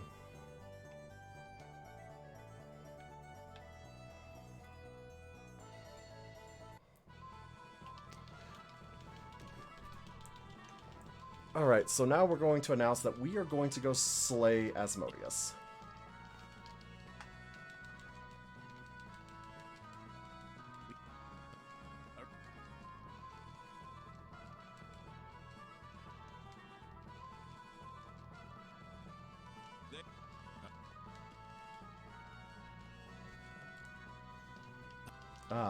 But we aren't sure of our victory, so we gotta do a test.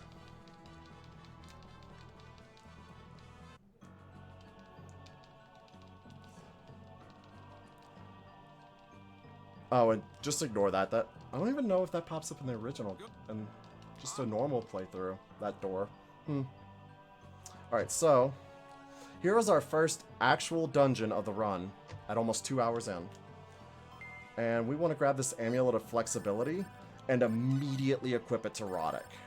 The Amulet of Flexibility prevents petrification. So the chance of Roddick actually dying now is extremely slim. Let's go. Retreat. Technically there's paralysis, but I've never had that one really be an issue in the speedrun. Oh, wrong way. This door.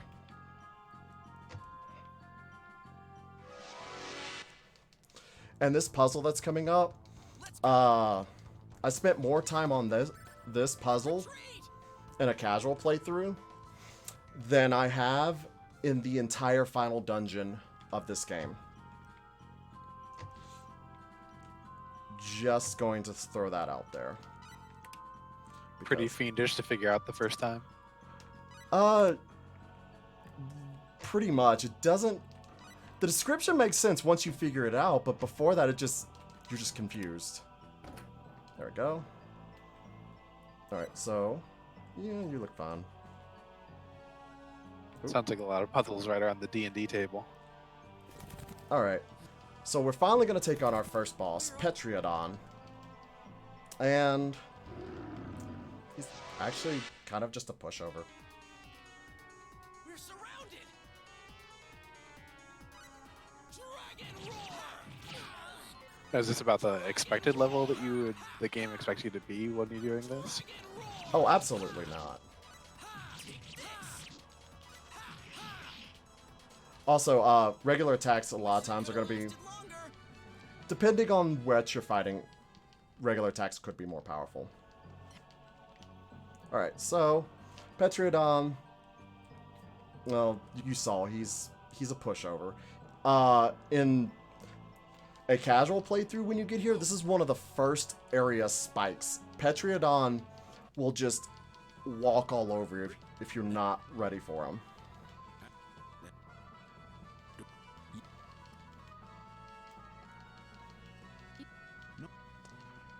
Alright.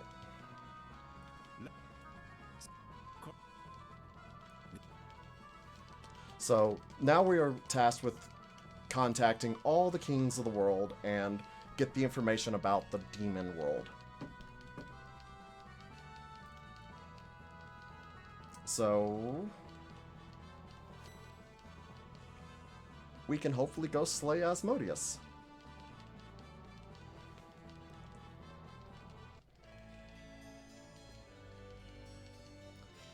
And then we're also required to get the emblems. We're going to do this in a particular order just because it's the most convenient way to do it. And I only want to have to walk to this one continent one time. But first we got a bunch of text. So if there's any donations or anything you'd like to add in or say, please go ahead. Okay. We don't have any donations, but just like to remind everyone that we do have wonderful prizes to offer again this year, which much thanks to our prize team. Use ! prizes in chat to see everything we have to offer. Currently, if you get your donations in now, you should be automatically entered in for some of the daily prizes.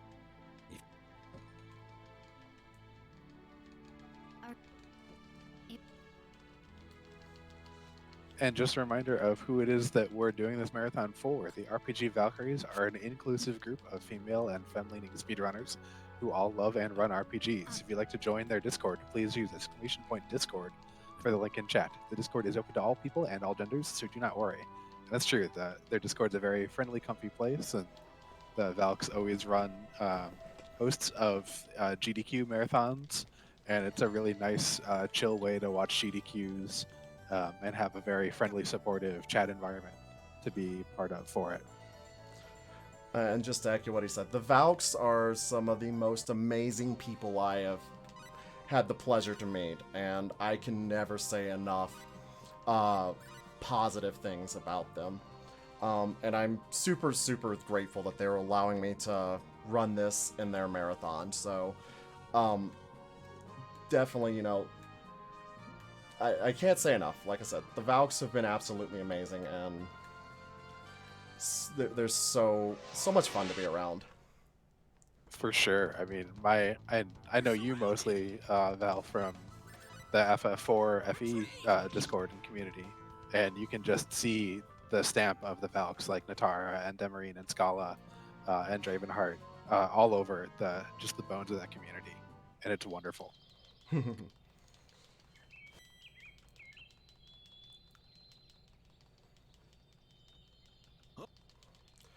Alright, so now we have access to our last continent. I really don't like this continent because it's very spread out. But once we go through this kingdom, it unlocks having the ports go to all ports. So we want to go to this kingdom first when we're going to do the emblem quest. Let's go. Let's go. And I would say some of the, some of these enemies are actually really scary and terrifying, but I'm now level 92, and they're probably going to do 0 damage to me. 0 is a good number. It's a very good number. So now we are in the obligatory ice area of the game. There is a dungeon here, but we're not going to pay a visit to it. Retreat. And beyond that, there's like, you run, talk to the king, you're pretty much done. Were those like frozen radioactive bunnies? They were some sort of bunny. I know they hurt, and if you get hit by them. We're surrounded. Well, normally they would. Let's go. Oh, yeah, they actually do damage to me. Wow, I'm impressed. bunnies. They are very, very a lot stronger than I expected. But what really makes this area starting to become terrifying is more magic's going to start being used. And spells, well, they hurt. But, let's see, and here we want to grab 10 potions of might. I think that's it. Restock on any healing items you might need. And then, while I'm in here, no, I'll do that later. I'll do that soon. So, now we're going to go talk to the King of Sylvant. And he is going to... Oh. The kings are annoying. I'm just going to say that. They show up once. Some of them look really cool, like the King of Sylvant, and his facial hair is just impressive.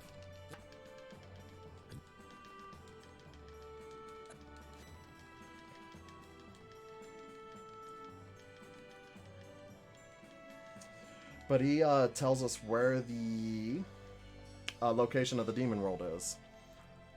That information is not useful by itself, but we do need it. And we will never come talk to him again. We're done with Sylvant. Oh, well, except for, I still need a weapon for Ilya, so we're gonna grab a Cestus. Oh, helps if I actually get it.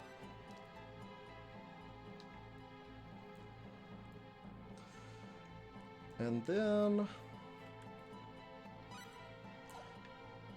Okay, so... the next kingdom we're going to go to is Portmouth. And the reason why we're going to come here is we are going to finish breaking the game and get Roddick's... pretty much Roddick's ultimate weapon. I believe there's a weapon technically better, but we can't get it in the speedrun. And realistically, you don't need to get this weapon, but it just makes the final boss significantly easier. And that's what we want to take care of, is the final boss.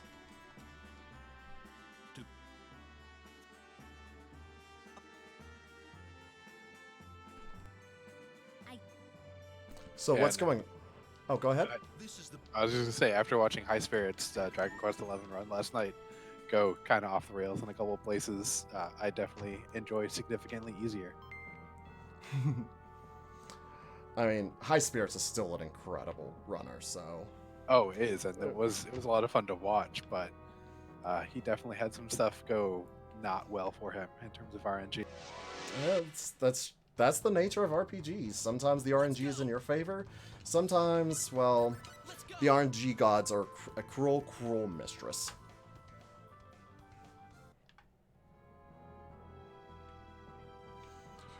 So, we're in the Portmouth Treasury because monsters started pouring out of it. And they want us to clear it out. This is actually the second area that has a gigantic difficulty spike in a casual playthrough. It's just cruel what it does. So, we're going to save here because we're going to try to craft Ronix's the final crafting of the game. But I've only got one shot at it, pretty much. So, we'll try it a couple times. Hopefully we get it. If not, well, I'll just make do with the Sword of Marvels. So, customization. We want to take the Luxurious Sword and a Damascus. And he decided no. So...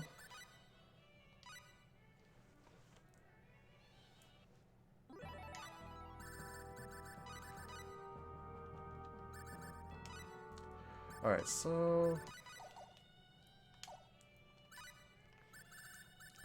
customization. It is level 10. Luxurious Sword, Damascus, come on. There we go. So the dueling blade. And we now fear absolutely nothing with Roddick. And it's time to finish making Ilya useful. And I might as well finish up Millie while I'm in here. So we want to put points into this 4 beasts. Not because it's actually really amazing, but it will allow her to unlock a, hopefully, a secret tech. And those secret techs for her are really good. We'll just put it in Godspeed. And then, Millie, first thing you need, hasten speech.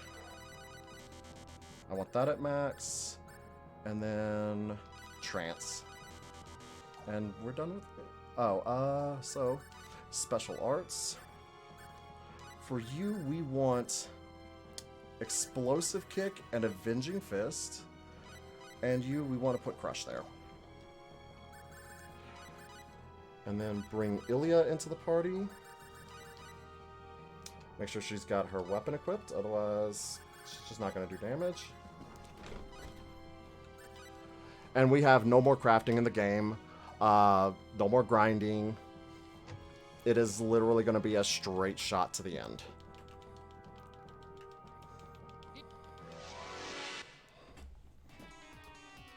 Oh, I forgot to switch their tactics. Oops. So luckily, when you screw up like I just did and forgot to switch their tactics, you can do it in battle by pressing, well, for me, the B button. And then we want Ilya to use those techs so that hopefully... Oh. Well, Ilya, you disappoint me. There we go.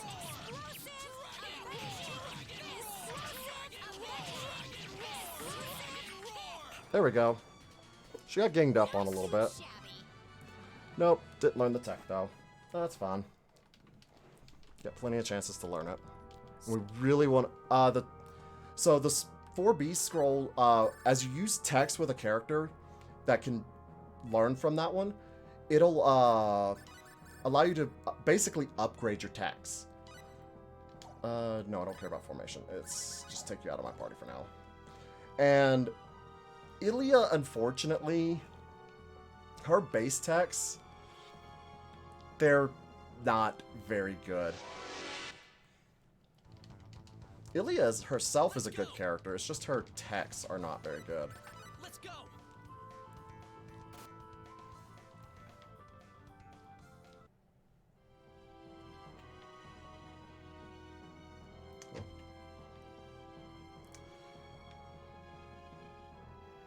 Let's see. What's that? Ooh. Ambush. Let's go.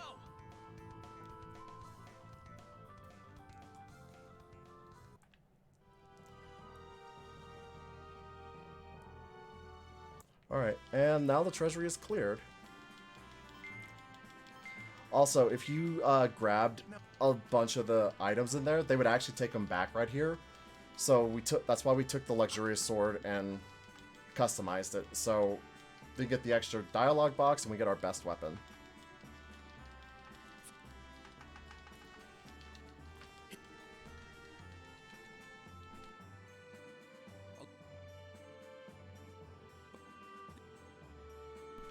So this king, the king of the Muad Kingdom, he tells you about the ancient race.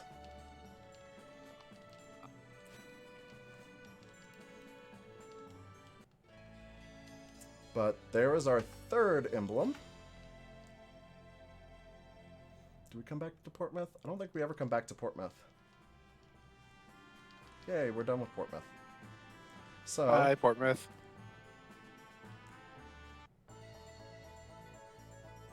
I am going to just quickly stop and use the N here. Just in case. Not going to mention why. Oh, that hammer charm we just got is actually incredibly good. So when we're running around, we're actually going to have the hammer charm on Roddick because it reduces the daze time by half. So when you get ambushed in random battles, you're not stuck there as long.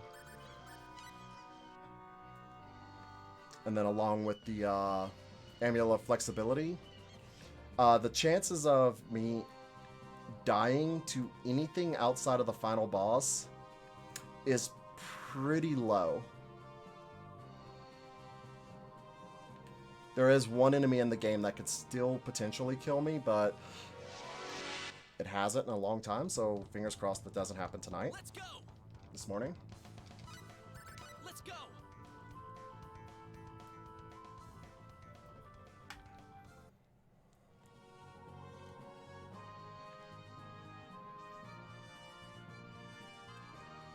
Now we're going to visit my favorite of the kings because his personality is really, really cool. Okay, sell to Astral City.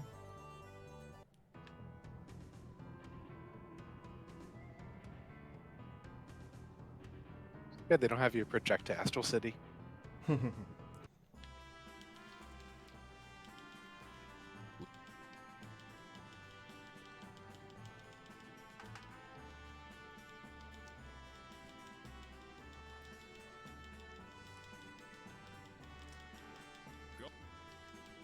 So, because I kind of very briefly went over this, or by briefly I mean I skipped it, the Astral Kingdom is a kingdom of Highlanders. Yes, I know the joke of there can only be one, but their tails resemble a little bit closer to a wolf tail, I guess.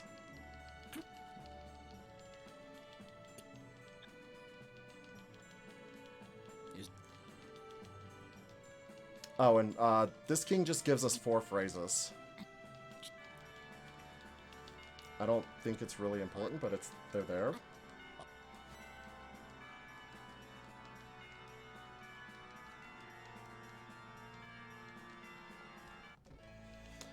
And now that we have all 4 emblems, we must go back to the Van Kingdom. The actual kingdom itself is in the middle of a continent without a port, so we gotta walk all the way there.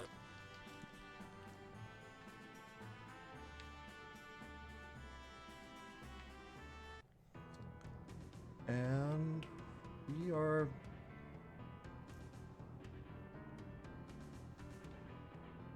We're not done here. Okay. If you're worried about any of your supplies, you could stop at the item shop right over here to stock up. I've gotten actually pretty lucky with my RNG tonight, so I'm pretty content with what I've got.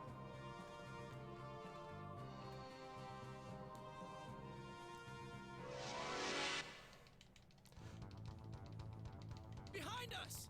Oh, back attack. Retreat. And that is the power of that hammer charm. It's you just don't stay dazed. Yeah, that was really nice. Oh, it's real, especially once you start getting into a couple of the dungeons coming up. The enemies are going to become very, very aggressive. They become fast. One of them can hit multiple times. Oh, it's Let's go. not being dazed because of an ambush or a back attack or surrounded attack. It's it'll save your life in some of the later dungeons. So now we need to go to Ekdart. Yes? Yeah.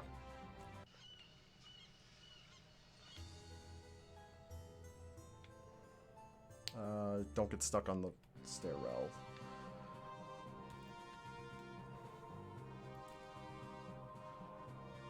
So we gotta literally walk all the way down to the south part of this continent and walk back up. So good time for donations or questions, anything like that. Well, I do want to remind everyone watching that we do have the next game coming up is Secret of the Silver Blades, and there's a few donation incentives. You can name the party. The top 7 names will be taken. They each have a 12-character limit. And there are two goals, and I think they both might be turned off at the start of the run, or maybe one of them is during part of the run. But there is to turn on the music and also to rescue the flan clerk Sasha. Uh, so if you'd like to see any of that stuff happen, make sure to get your donations in. And of course, for this run too, we can still switch portraits as well as switch the language. Behind us! Let's go! All right, there's a lot of good donation incentives out there. And this marathon's is filled with incredible talent, and I'm really I'm looking forward to seeing some of the Valkyries at RPG Limit Break this year. So Retreat! Yeah, I know one of the incentives coming up that I would want to see met just because the name sounds amazing is Scala Kitty's run of Vanguard Bandits. One of the incentives is called Extra Dramatic Final Boss Fight. And I just cannot imagine how fun that would be to watch Scala be extra dramatic. oh, yeah, Scala. An extra amount. English is hard. An extra dramatic Scala is always entertaining. Yeah. Alright, so now that we have the 4 emblems, we need to go get the Eye of Truth. The Eye of Truth, they kind of poorly describe it, but essentially what many people think it is just this thing that'll tell you the truth. And it's not quite the case. It actually is from a super advanced civilization, and it creates, well, wormholes. And specifically the wormhole to the demon world. Let's go! Let's go! But we gotta walk all the way around the continent again. Yeah, these people need to like devise a road system or some buses or maybe some airships. It would be nice if there was, you know... Well, there is a, not a fast travel option, but a way to get to travel around maps a little bit faster, along with avoiding battles. Unfortunately for this particular game, it's on a character that's really annoying to unlock for a speedrun. And beyond that, you have to get her affection rating to a certain point. Affection rating's a thing that we don't care about at all in the speedrun. But it does affect the endings. Endings? Yes, endings. Yeah, this game seems like it has a lot of subsystems and stuff available to it if you really want to delve into a lot of places. Oh, this game is really well done. That being said, and this is just my personal opinion and slight bias, I still believe Star Ocean 2 took what this game started and really refined it and made it absolutely amazing. However, I still prefer speedrunning this game because I don't want to figure out how to hook up my PlayStation to a capture card. Oh yeah, I gotta go drop. So, and this is conveniently on the Switch. Yeah, that's a good reason. But Star Ocean 2, or Star Ocean The Second Encounter, I believe is what it's been renamed to. I don't know, I've only ever played the PS1 version of that one. Retreat! Okay, so the dungeon we're heading to now, we could have done much earlier in the game, or at least part of it, and it's gonna be a joke. We're surrounded! Retreat! But it has to be done, so we will get it done. Let's go. Retreat.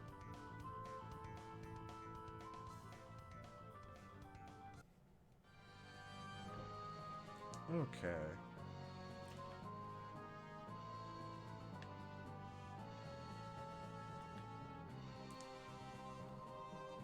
EOD Tech says that the second story or second evolution for their remake of Star Ocean. That's what I was trying to think of. Was Evolution? Oh yeah, it's another incredible game, and technically a sequel, a direct sequel to this, unlike, you know, how Final Fantasy handles sequels. But not the same cast.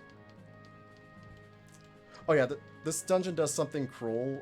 If you were to come here earlier in the game to look for the Eye of Truth, they do a really bad job of telling you that, oh, by the way, you need to go behind the dungeon to get in.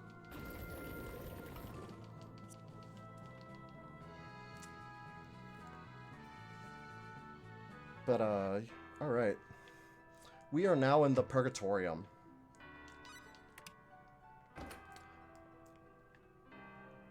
There's only one enemy in here that could be dangerous. However, it's only dangerous because it can petrify. Retreat. Alright, so... Okay.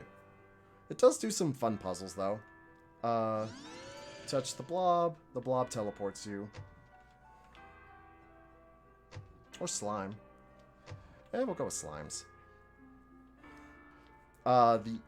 So the blue ones are generally the ones we're looking to touch because they'll bring us to the end. Here we do need to go pull some levers, some switches, unlock some doors. The green ones will typically lead you to a treasure of some sort. What's that? Orange ones bring you back to the beginning, and the red ones will have you into a fight.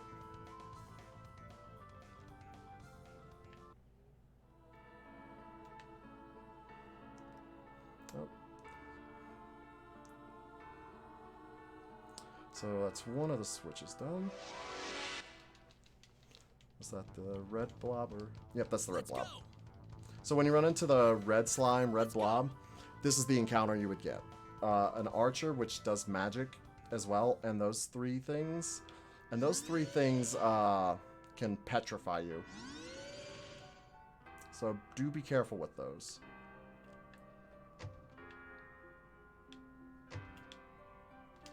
Alright, second switch.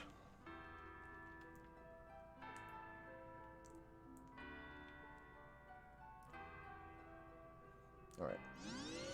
And we move on.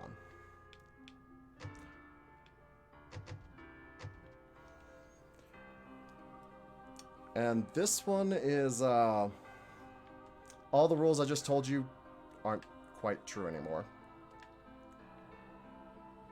And it's specifically the orange one. Come, get over here.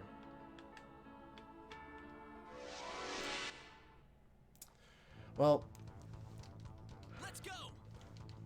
I'm gonna blame that it's really early in the morning on why I keep dodging what I need to hit. Okay, so here, this one, and voila. What's my HP at? Okay. And so now we're gonna take on our next boss. The goodest boys. Glowing dogs.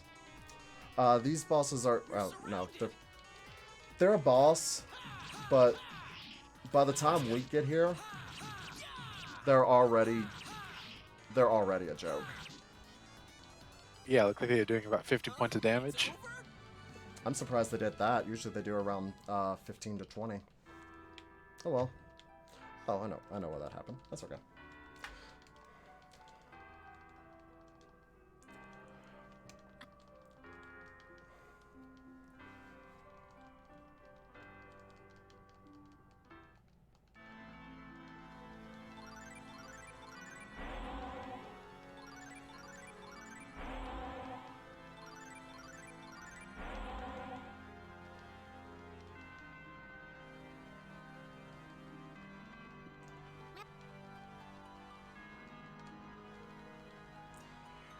Okay, so these are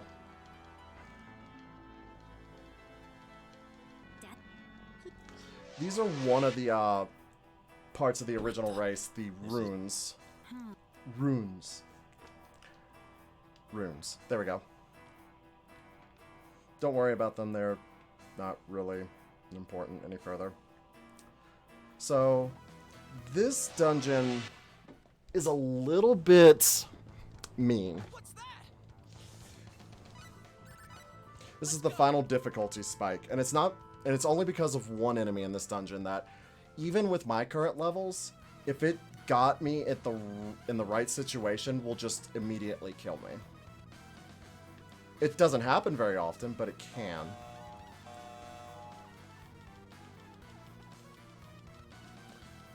Alright, so forced encounter. We're surrounded. And it is this thing right here. I want to kill it first. Oh, come on now.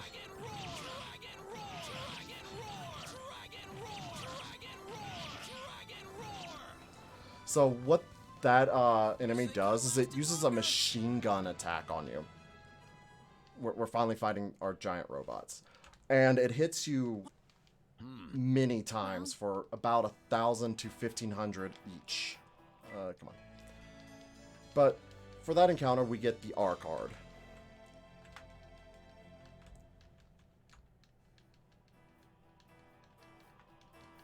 It's a pirate's favorite card.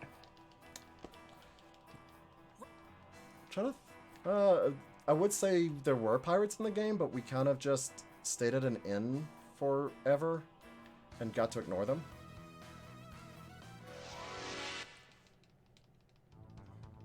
But, We're surrounded. Let's run go. away. Oof.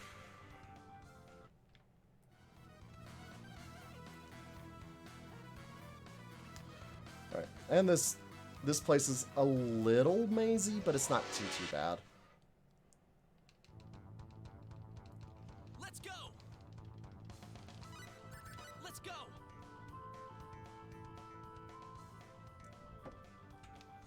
Alright, let's see now.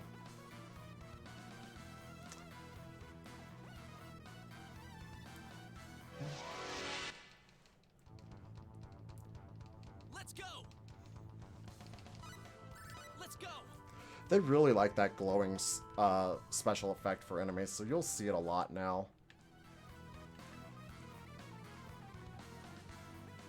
Okay, so now come over here. We're surrounded. Retreat.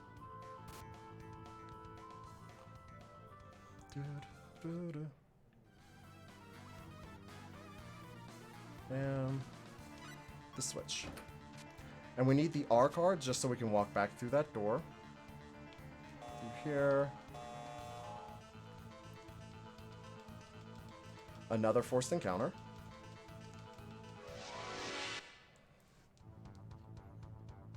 What's that? I love the nervous sweat animation above his head.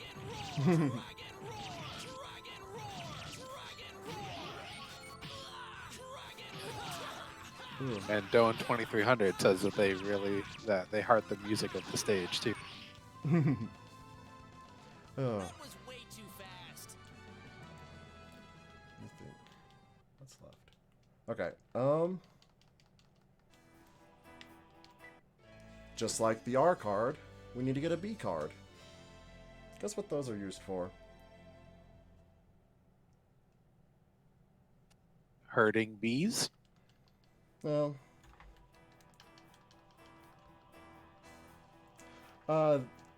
We need to open blue doors now. Ah.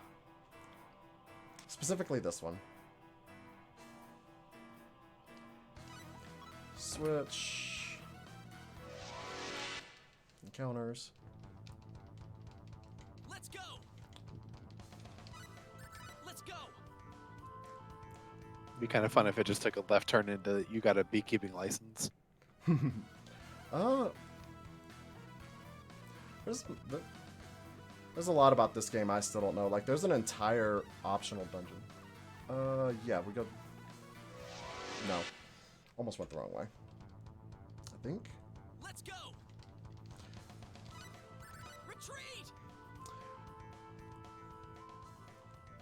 I don't know why. I always forget if it's supposed to be up and around or round. Oh, no. I got it right. Up and around. And...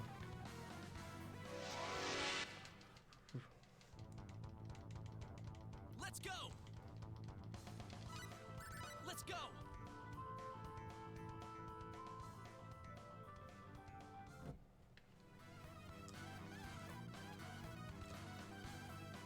Oh, that was a little bit of lag. Alright. We are at the end of this dungeon.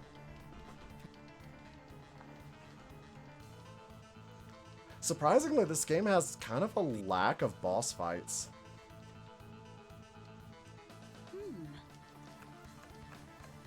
And Astral, Van, Sibilance, and Muah.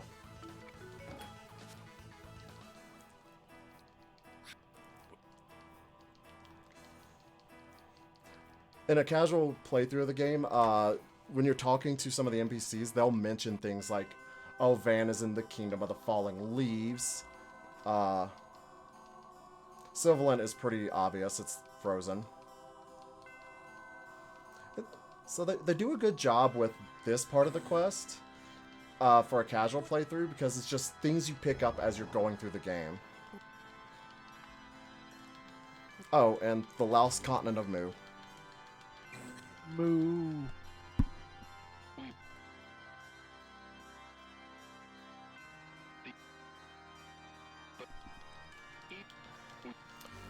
So we find out that the ancestors of the Rokians were actually humans from the extreme distant past that somehow got hit by a... I don't know, I gave up trying to understand that part, but apparently there was a continent called Mu hit by like an asteroid or something, and it sent them, you know, hundreds of millions of light years away.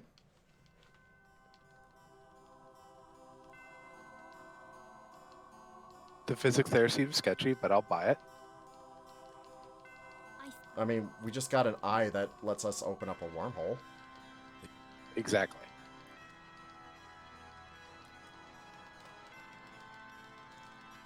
And now we gotta walk all the way out the dungeon and back to the Van Kingdom.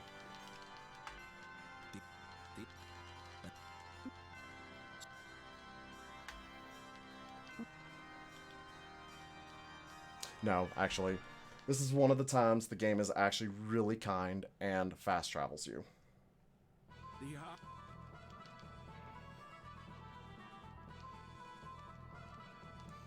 Let's see. We're rapidly approaching the end of this run. We're making, like, the RNG for crafting was incredible today.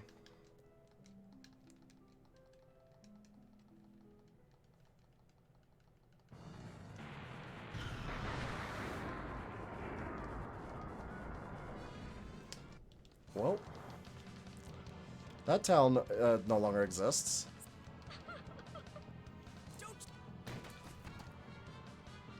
It's also the only village in the game we don't visit.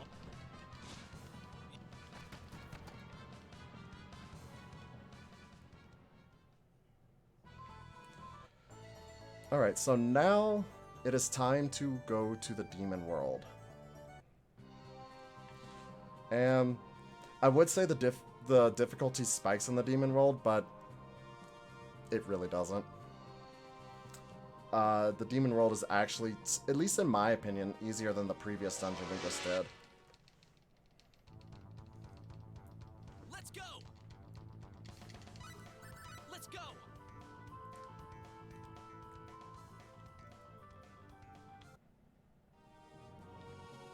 Alright, so... this is the last time we have to make this big of a trek on the world map, by the way. So... I am excited. Less walking to do. Let's go. Retreat. Oh, didn't shoot a fireball this time.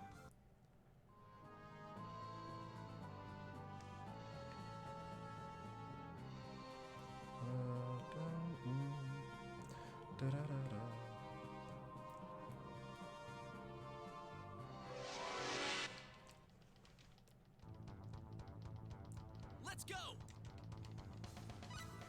Let's go.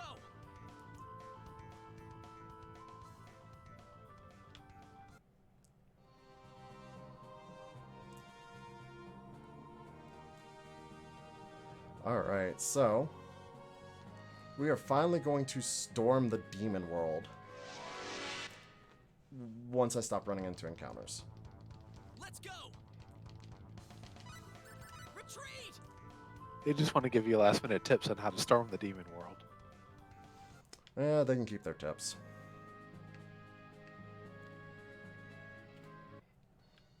Alright, so thankfully, because we visit the King of Silverlent, all ports are connected. So we can travel to Silverlent and then immediately go to the deserted island.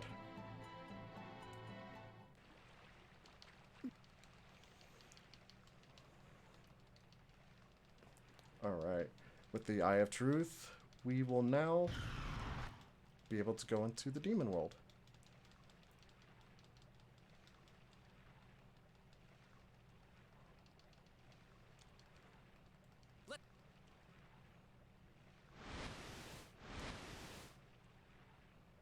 Alright, so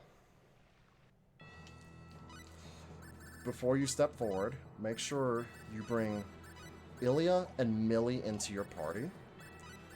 Let's see, you have a Berserker Ring. Do I have a... Let's see, what do I've got for you? Oh, it didn't get crafted this time. That's a little sad. So we will put a Ring of Happiness on you. And then we'll take off that, put the Berserker Ring on. And time for a little bit of our next boss fight. The Crimson Shield unfortunately did kill Mavel. This is tough. And unique boss Be music. careful, everyone. See, Potion of Might.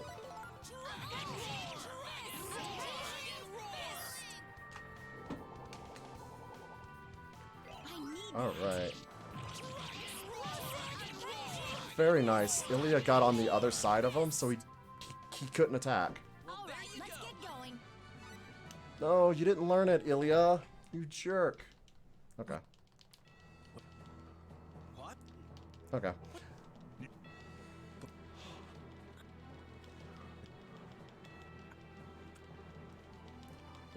Oh, we find out that the Crimson Shield was possessed. And he tells us that the Astral Kingdom is under attack because they are looking for the bladeless sword.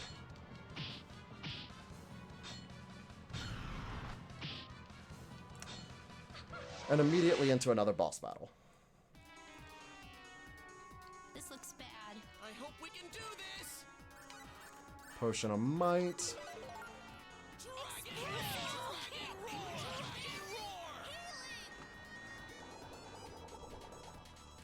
I need that. Oh, it's supposed to be a boss fight. Really was that simple.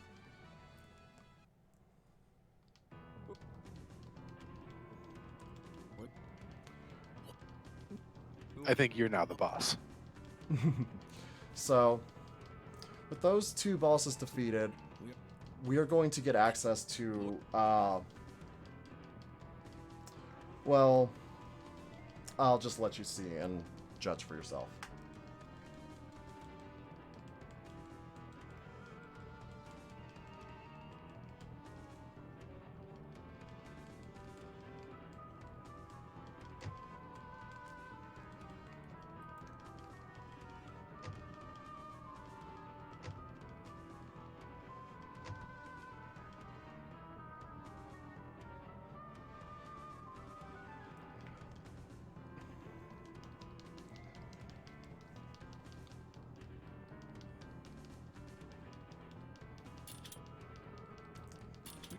Taking all guesses on what that is.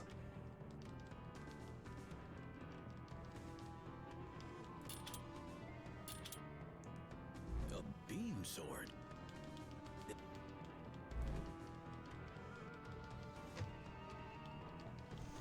You knew they were going to have to get their Star Wars reference in somewhere. So, and they even call it Force Sword. And you get 2 of them. So, the nice thing is the Force Sword is a really good weapon for actually a lot of characters. I have none of those characters. Roddick can equip it, but it's just not as good. Oh, so now we want to take these 2 back out of the party and switch back off the Berserker Ring to the Hammer Charm.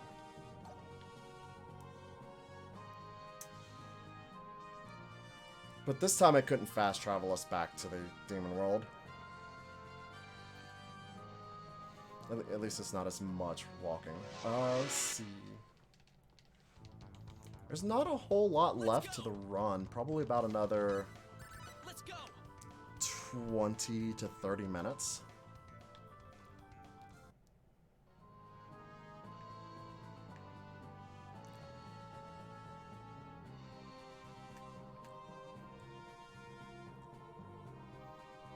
All right, well, that sounds like that's a good call for anyone who wants to get in some donations for the next game. Where the Secret of Silver Blades, where we can turn on the music or make rescuing the Flan Clerk Sasha a thing. And also, there's naming incentives for that game as well for everyone. Oh yeah, definitely try to get those incentives met. Those are that's gonna be that's gonna be an interesting watch. So now we are finally into the Demon World. And it has a lot of dead ends, and I mean a lot of them. A lot of the dead ends contain treasure. Hey, look, Big Bunny. But it's just not worth going out of my way for. So we're just gonna head straight to the end.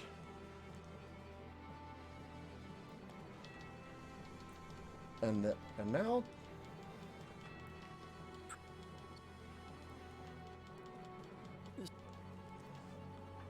time to go after Asmodeus.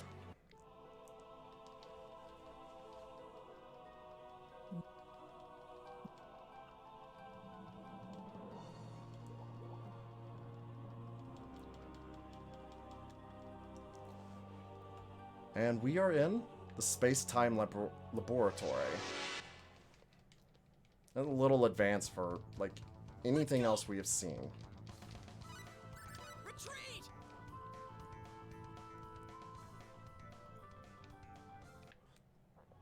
Alright. Once again, just kind of another mazy area.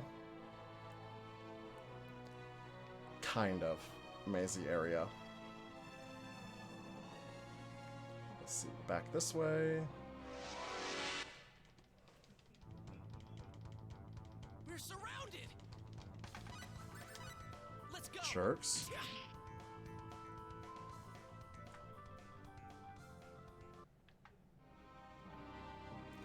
Alright, down, cross. Isn't it this way? Yes, it's this way. Okay.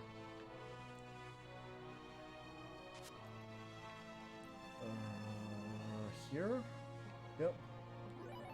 This save point.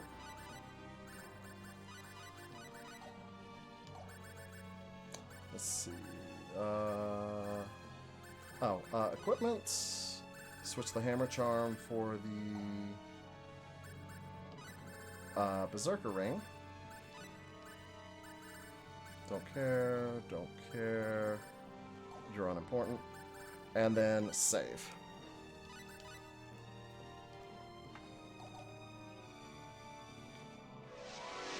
And of course, I get into it.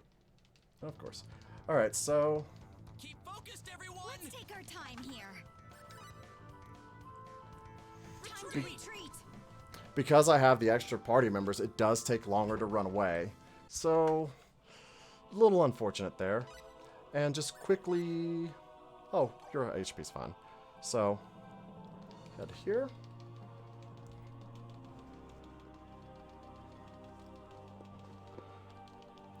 So we're going to try to get into the console of the Demon World's space-time laboratory. And we're going to use the name Asmodeus. That seems... That's not how I would do it, but okay.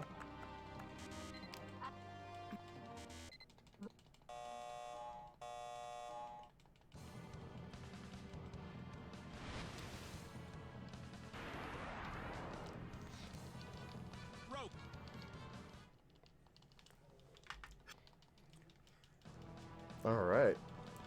Here is Asmodeus. And we have boss time. Just not with him. Alright, so... first thing to do, Potion of Might. And I want to kill these wizards, because they are the most dangerous part of this.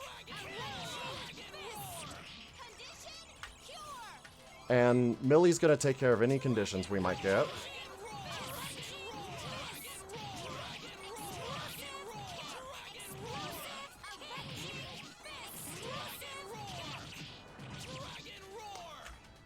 Perfect. Boss fight down. Ooh, she learned Tiger Claw. That is one of the techniques I was trying to get with her. So Tiger Claw just is a straight upgrade to... Avenging Fist. We are now going to take these two back out of our party. And we're going to get ready to take on Asmodeus. Asmodeus... Oops, wrong way. Asmodeus is actually a fairly dangerous fight. But, you're generally not going to die. So... what we're going to do here, place, we'll bring them back into my party, and we're going to change around some of our equipment. So, we don't need the Amulet of Flexibility. Instead, we want to use the Ring of Fusion. What the Ring of Fusion does, when I'm hit with magic, instead of it doing damage, it is going to heal me instead. It can break, so it's not always going to be available, but for this fight, it is critical. We also want to change the leader to Millie and spend any of our last kind of skill points, except for yours, I don't care. Godspeed, body control, guard break. There we go. And Millie, hasten speech, trance, concentration. And then we want to double check I put crush on L. Okay. So, the strategy for Asmodeus, his first spell is going to come out very, very quickly. What we want to do is use Millie's Crush spell to interrupt it.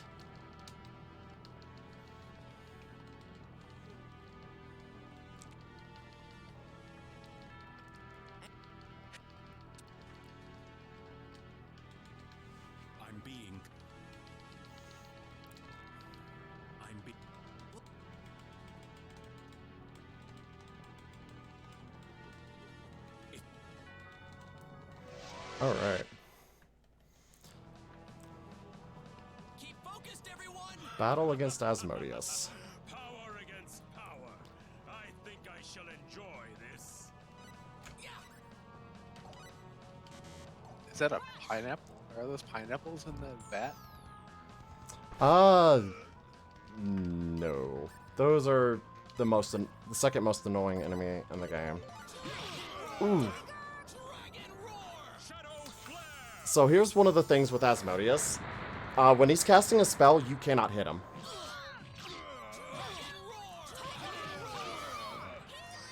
And he is fast.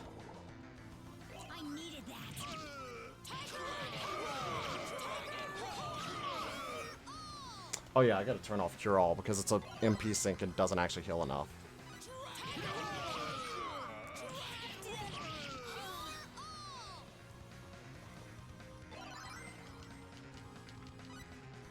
Item. Where is it? Resurrection Elixir. Delia?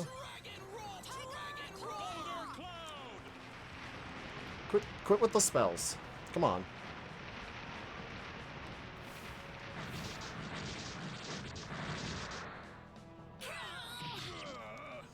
And that is the death of Asmodeus. A superhuman like me lose.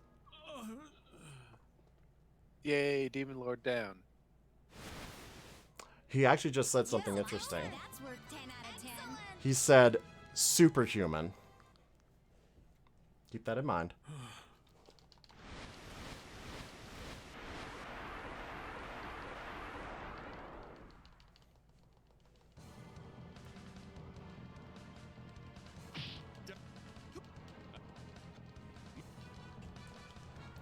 So, here's the third party that we had heard about.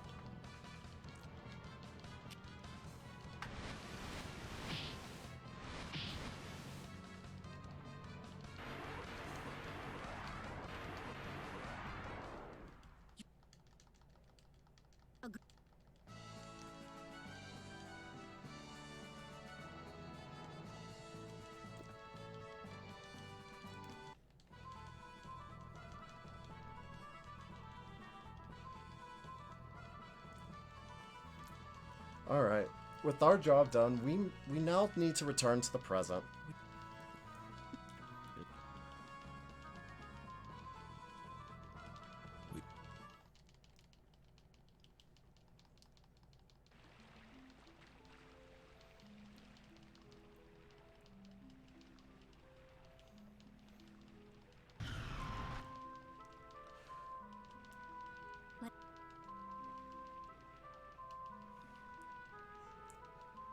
Roddick, you look like you were going to say something, but I didn't recruit anyone for you to make a mention about that.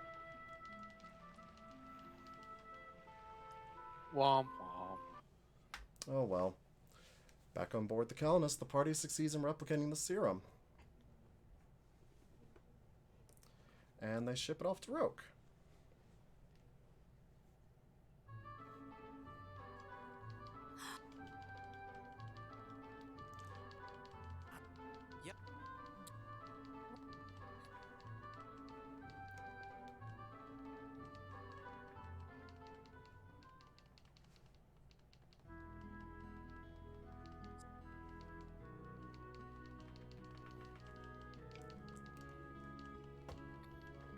Alright.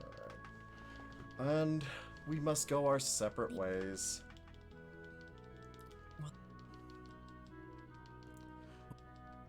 The Prime Directive was violated.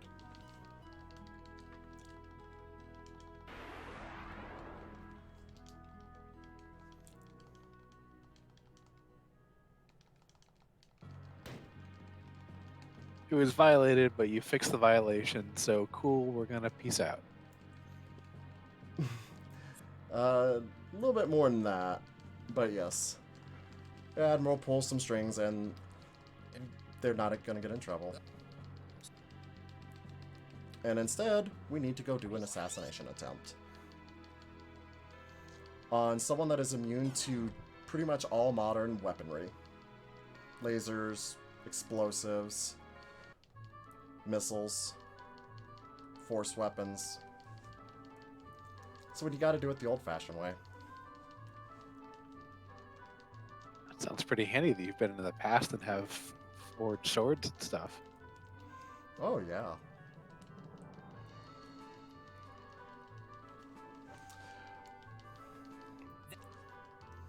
By the way, everyone, you should always know you should never badmouth your white mage.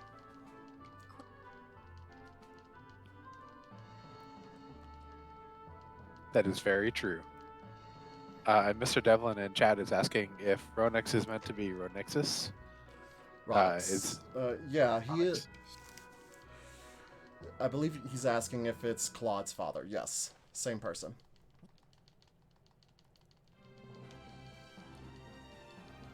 It is Ronix J. Kinney.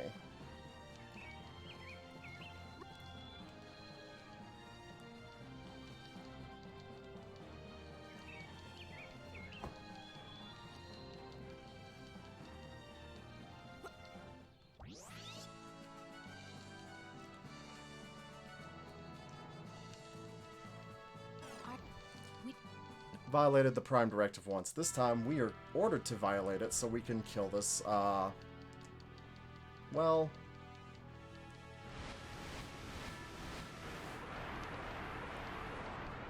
You'll see. But there's very, very little left to the, game. There's 1.5 dungeons, roughly. Probably another 15 minutes.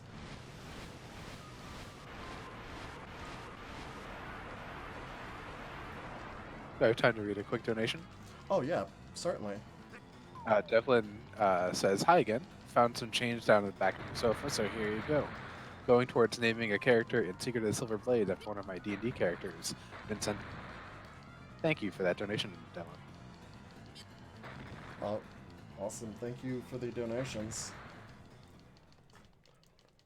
Oh, because Millie isn't comfortable in combat, she got separated and captured. Seems like a very white mage thing to do.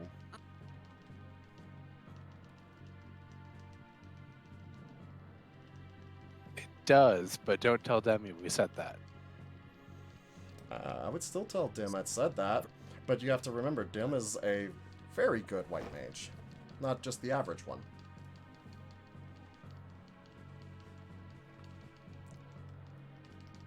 Alright, so...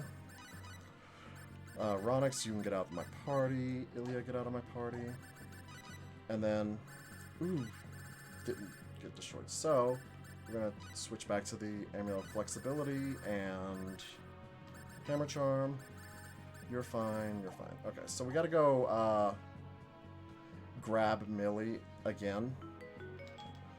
And we're told that we cannot return to Rogue. Okay.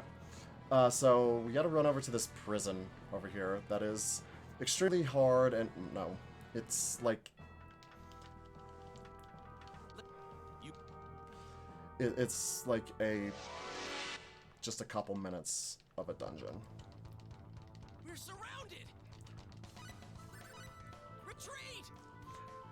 So those little cartridges, they upgrade robots, and when they upgrade them, they can do some really nasty things to you.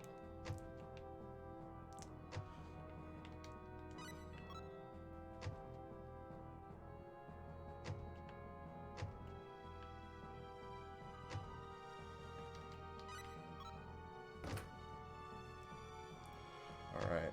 Press the 2 buttons, go through the door. Random encounter. Let's go. And then... Retreat. Run away!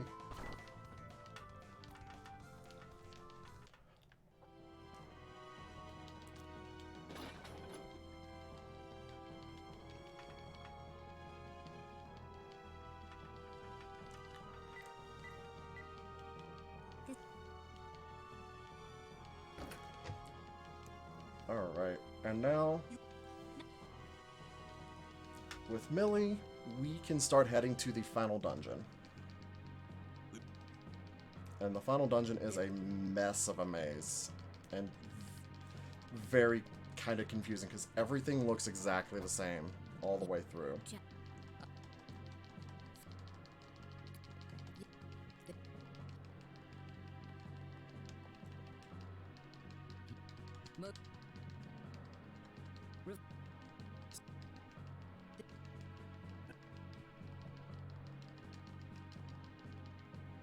Alright, sorry about that.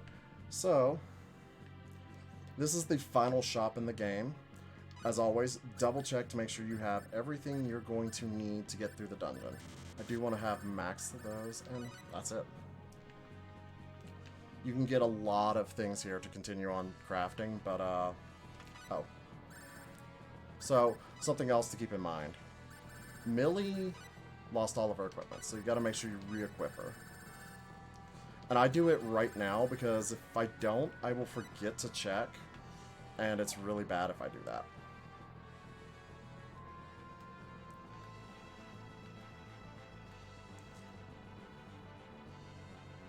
Alright, so there's the final dungeon, but we can't get to it just straight on. So we need to, Behind us. Oh, please don't kill me. Let's go.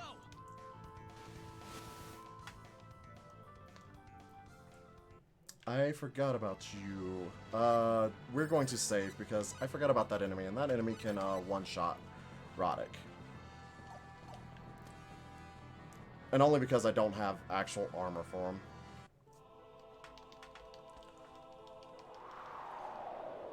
Let's see.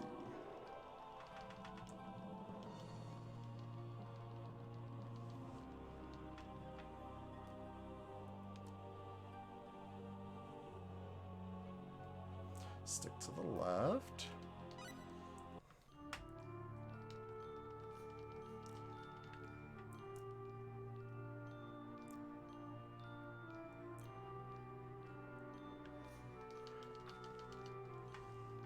And we can see what the genetic... Oh yeah, what the final boss is, the GA Revorse, who we're sent to assassinate. He is a genetically modified human. And he came from Earth. The same way that the Mu went to Roke, people ended up on this planet as well. And we are now in the final dungeon. So...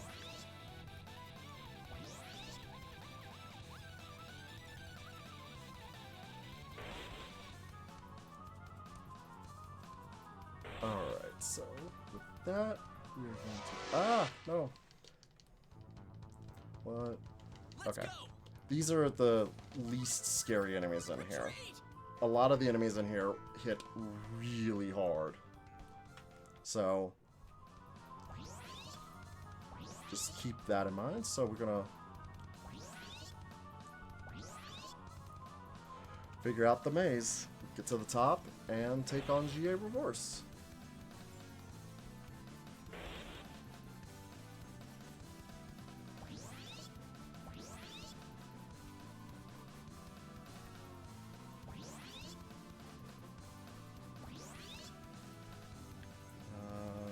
Is it this one? No. There we go. Let's see. Let's go. Those aren't scary. Let's go. But yeah, if this is the reason why I grinded up to level 92, is for this dungeon alone. At level 92, I'm able to successfully run from all the enemies pretty safely.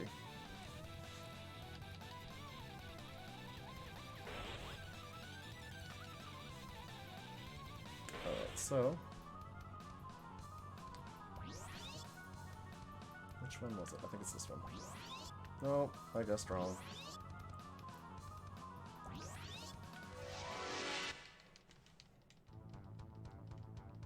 Let's go. Let's go.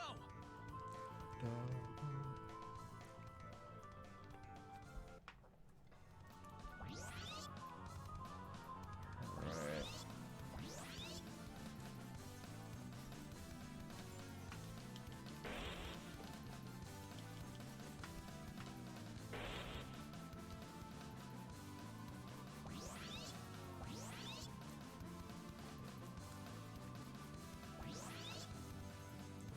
Save point we don't care about. This one, right? Yep.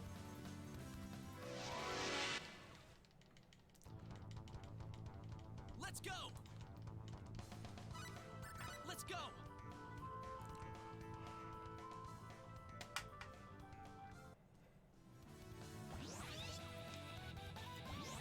Alright, so... what floor are we on? I forgot. That's a good question. Well, I should have actually waited to see what it was, but okay. This is gonna start, like, ping-ponging us between, like, the same 3 floors for a little bit. But we're getting there. Let's see, what floor? The 4th floor, so we just got left the 5th floor. Alright. All these hallways look the same. Oh, yeah. It is, I still make mistakes running through the end of the game. Let's go. Retreat. And they, like you said, they all look exactly the same. I think it's up. Yep.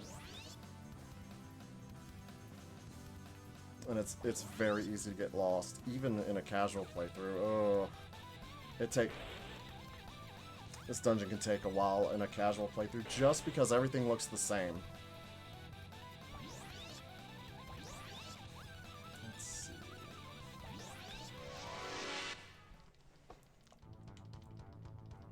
Let's go. Ooh, Let's go. that's an enemy type I didn't get to really show off, but not much to say about the angels. They hurt. Is it this way? No. Nope. 3rd time's the charm.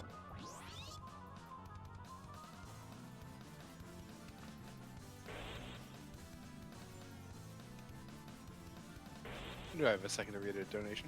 Oh, yes. The Ultimaven donates $5, saying another morning, another pitch, and let's give a happy start to the second half of Final Fantasy VI. Let's go. Putting that $5 towards keeping Sid alive on that island scene. That's a very good choice, Ultimaven. Thank you for the donation. That is a very good choice.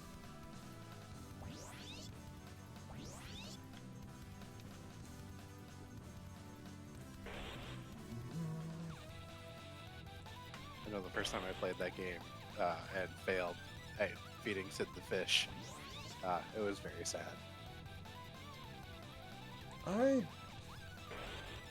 know for the first few times I played through it, I didn't understand you could save Sid, but I considered him the reason why all the Espers died, so... Oh, here is the final save point of the game.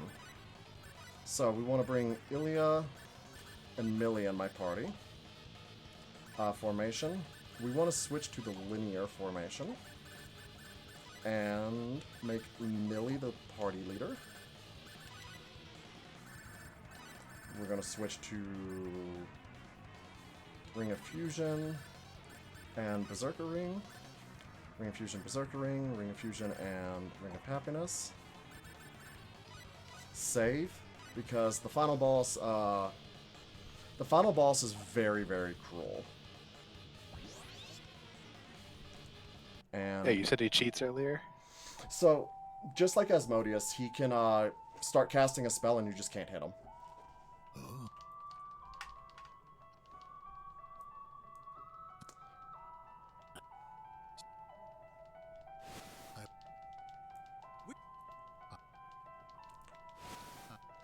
And just like Asmodeus, we want to try to interrupt his first spell with Millie.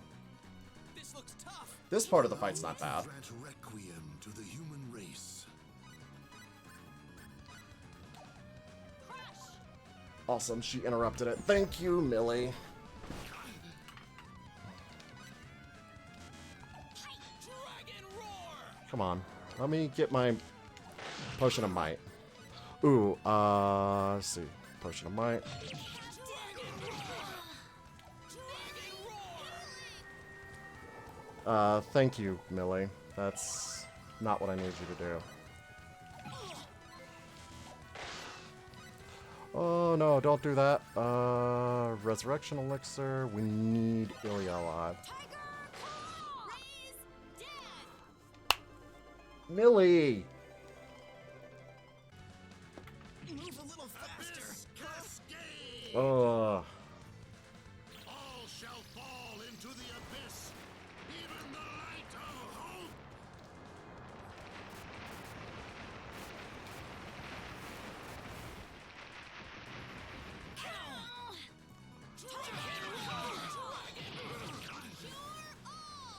Alright. So the trick with this is just make sure we keep our MP up. And our HP up for the next phase. GA. We need that. Alright. First part down. That's worth 10 out of 10. And we gained some levels.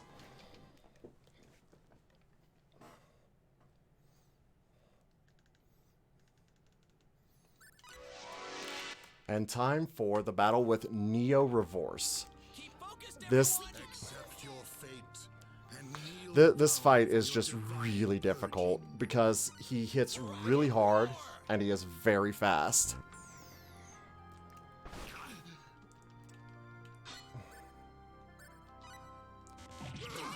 Okay, and then let's see, Potion of Might. This battle has been decided. Decided. There is no Along with long animations. the clock. You will sleep now. Sleep eternally. Dragon roar! Dragon roar! Dragon roar!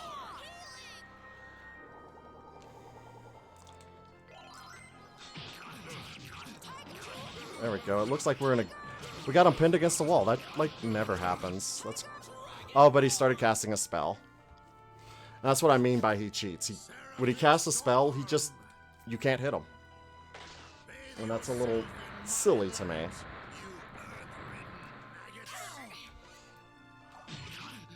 And then we want to put blackberries on Ilya, because I don't want her running out of MP.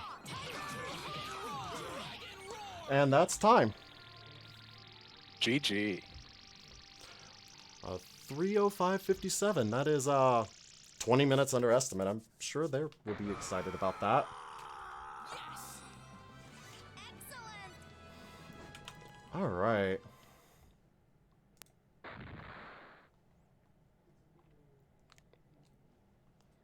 Did we do it? Is he gone? Awesome. Ugh. All he wanted was to survive in the end, didn't he?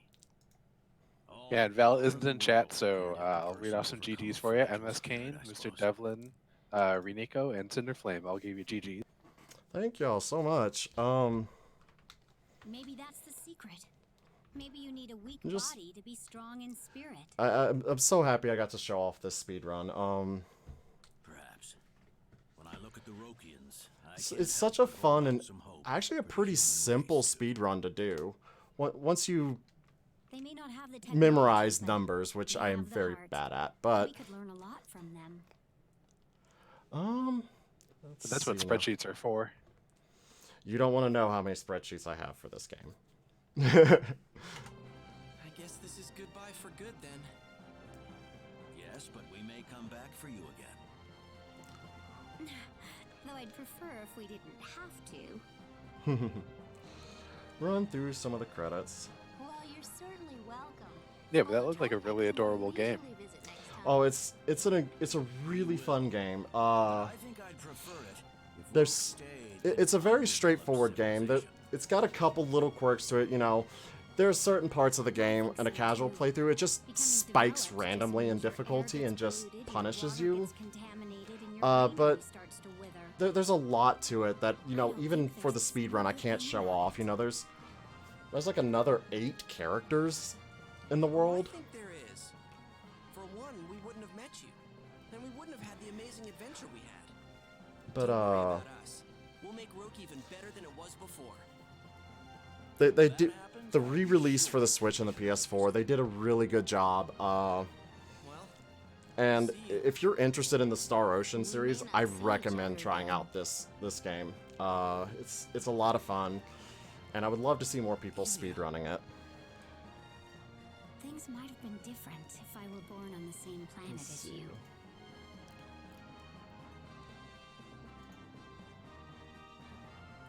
Listen, you take care of Millie, all right? Girls like that don't come along every day. But You ready, yeah, Yulia? it's Yes, getting just had some personal really things I had to kind of say about late it, for that's me, all. so I'm gonna finish up this quick little cutscene and then try to switch over to the next run. The real adventure begins Antidale, is there anything you'd like to add before we get ready to switch? Let me read off a little bit of the why we're here and what we're doing here as you're getting that started. All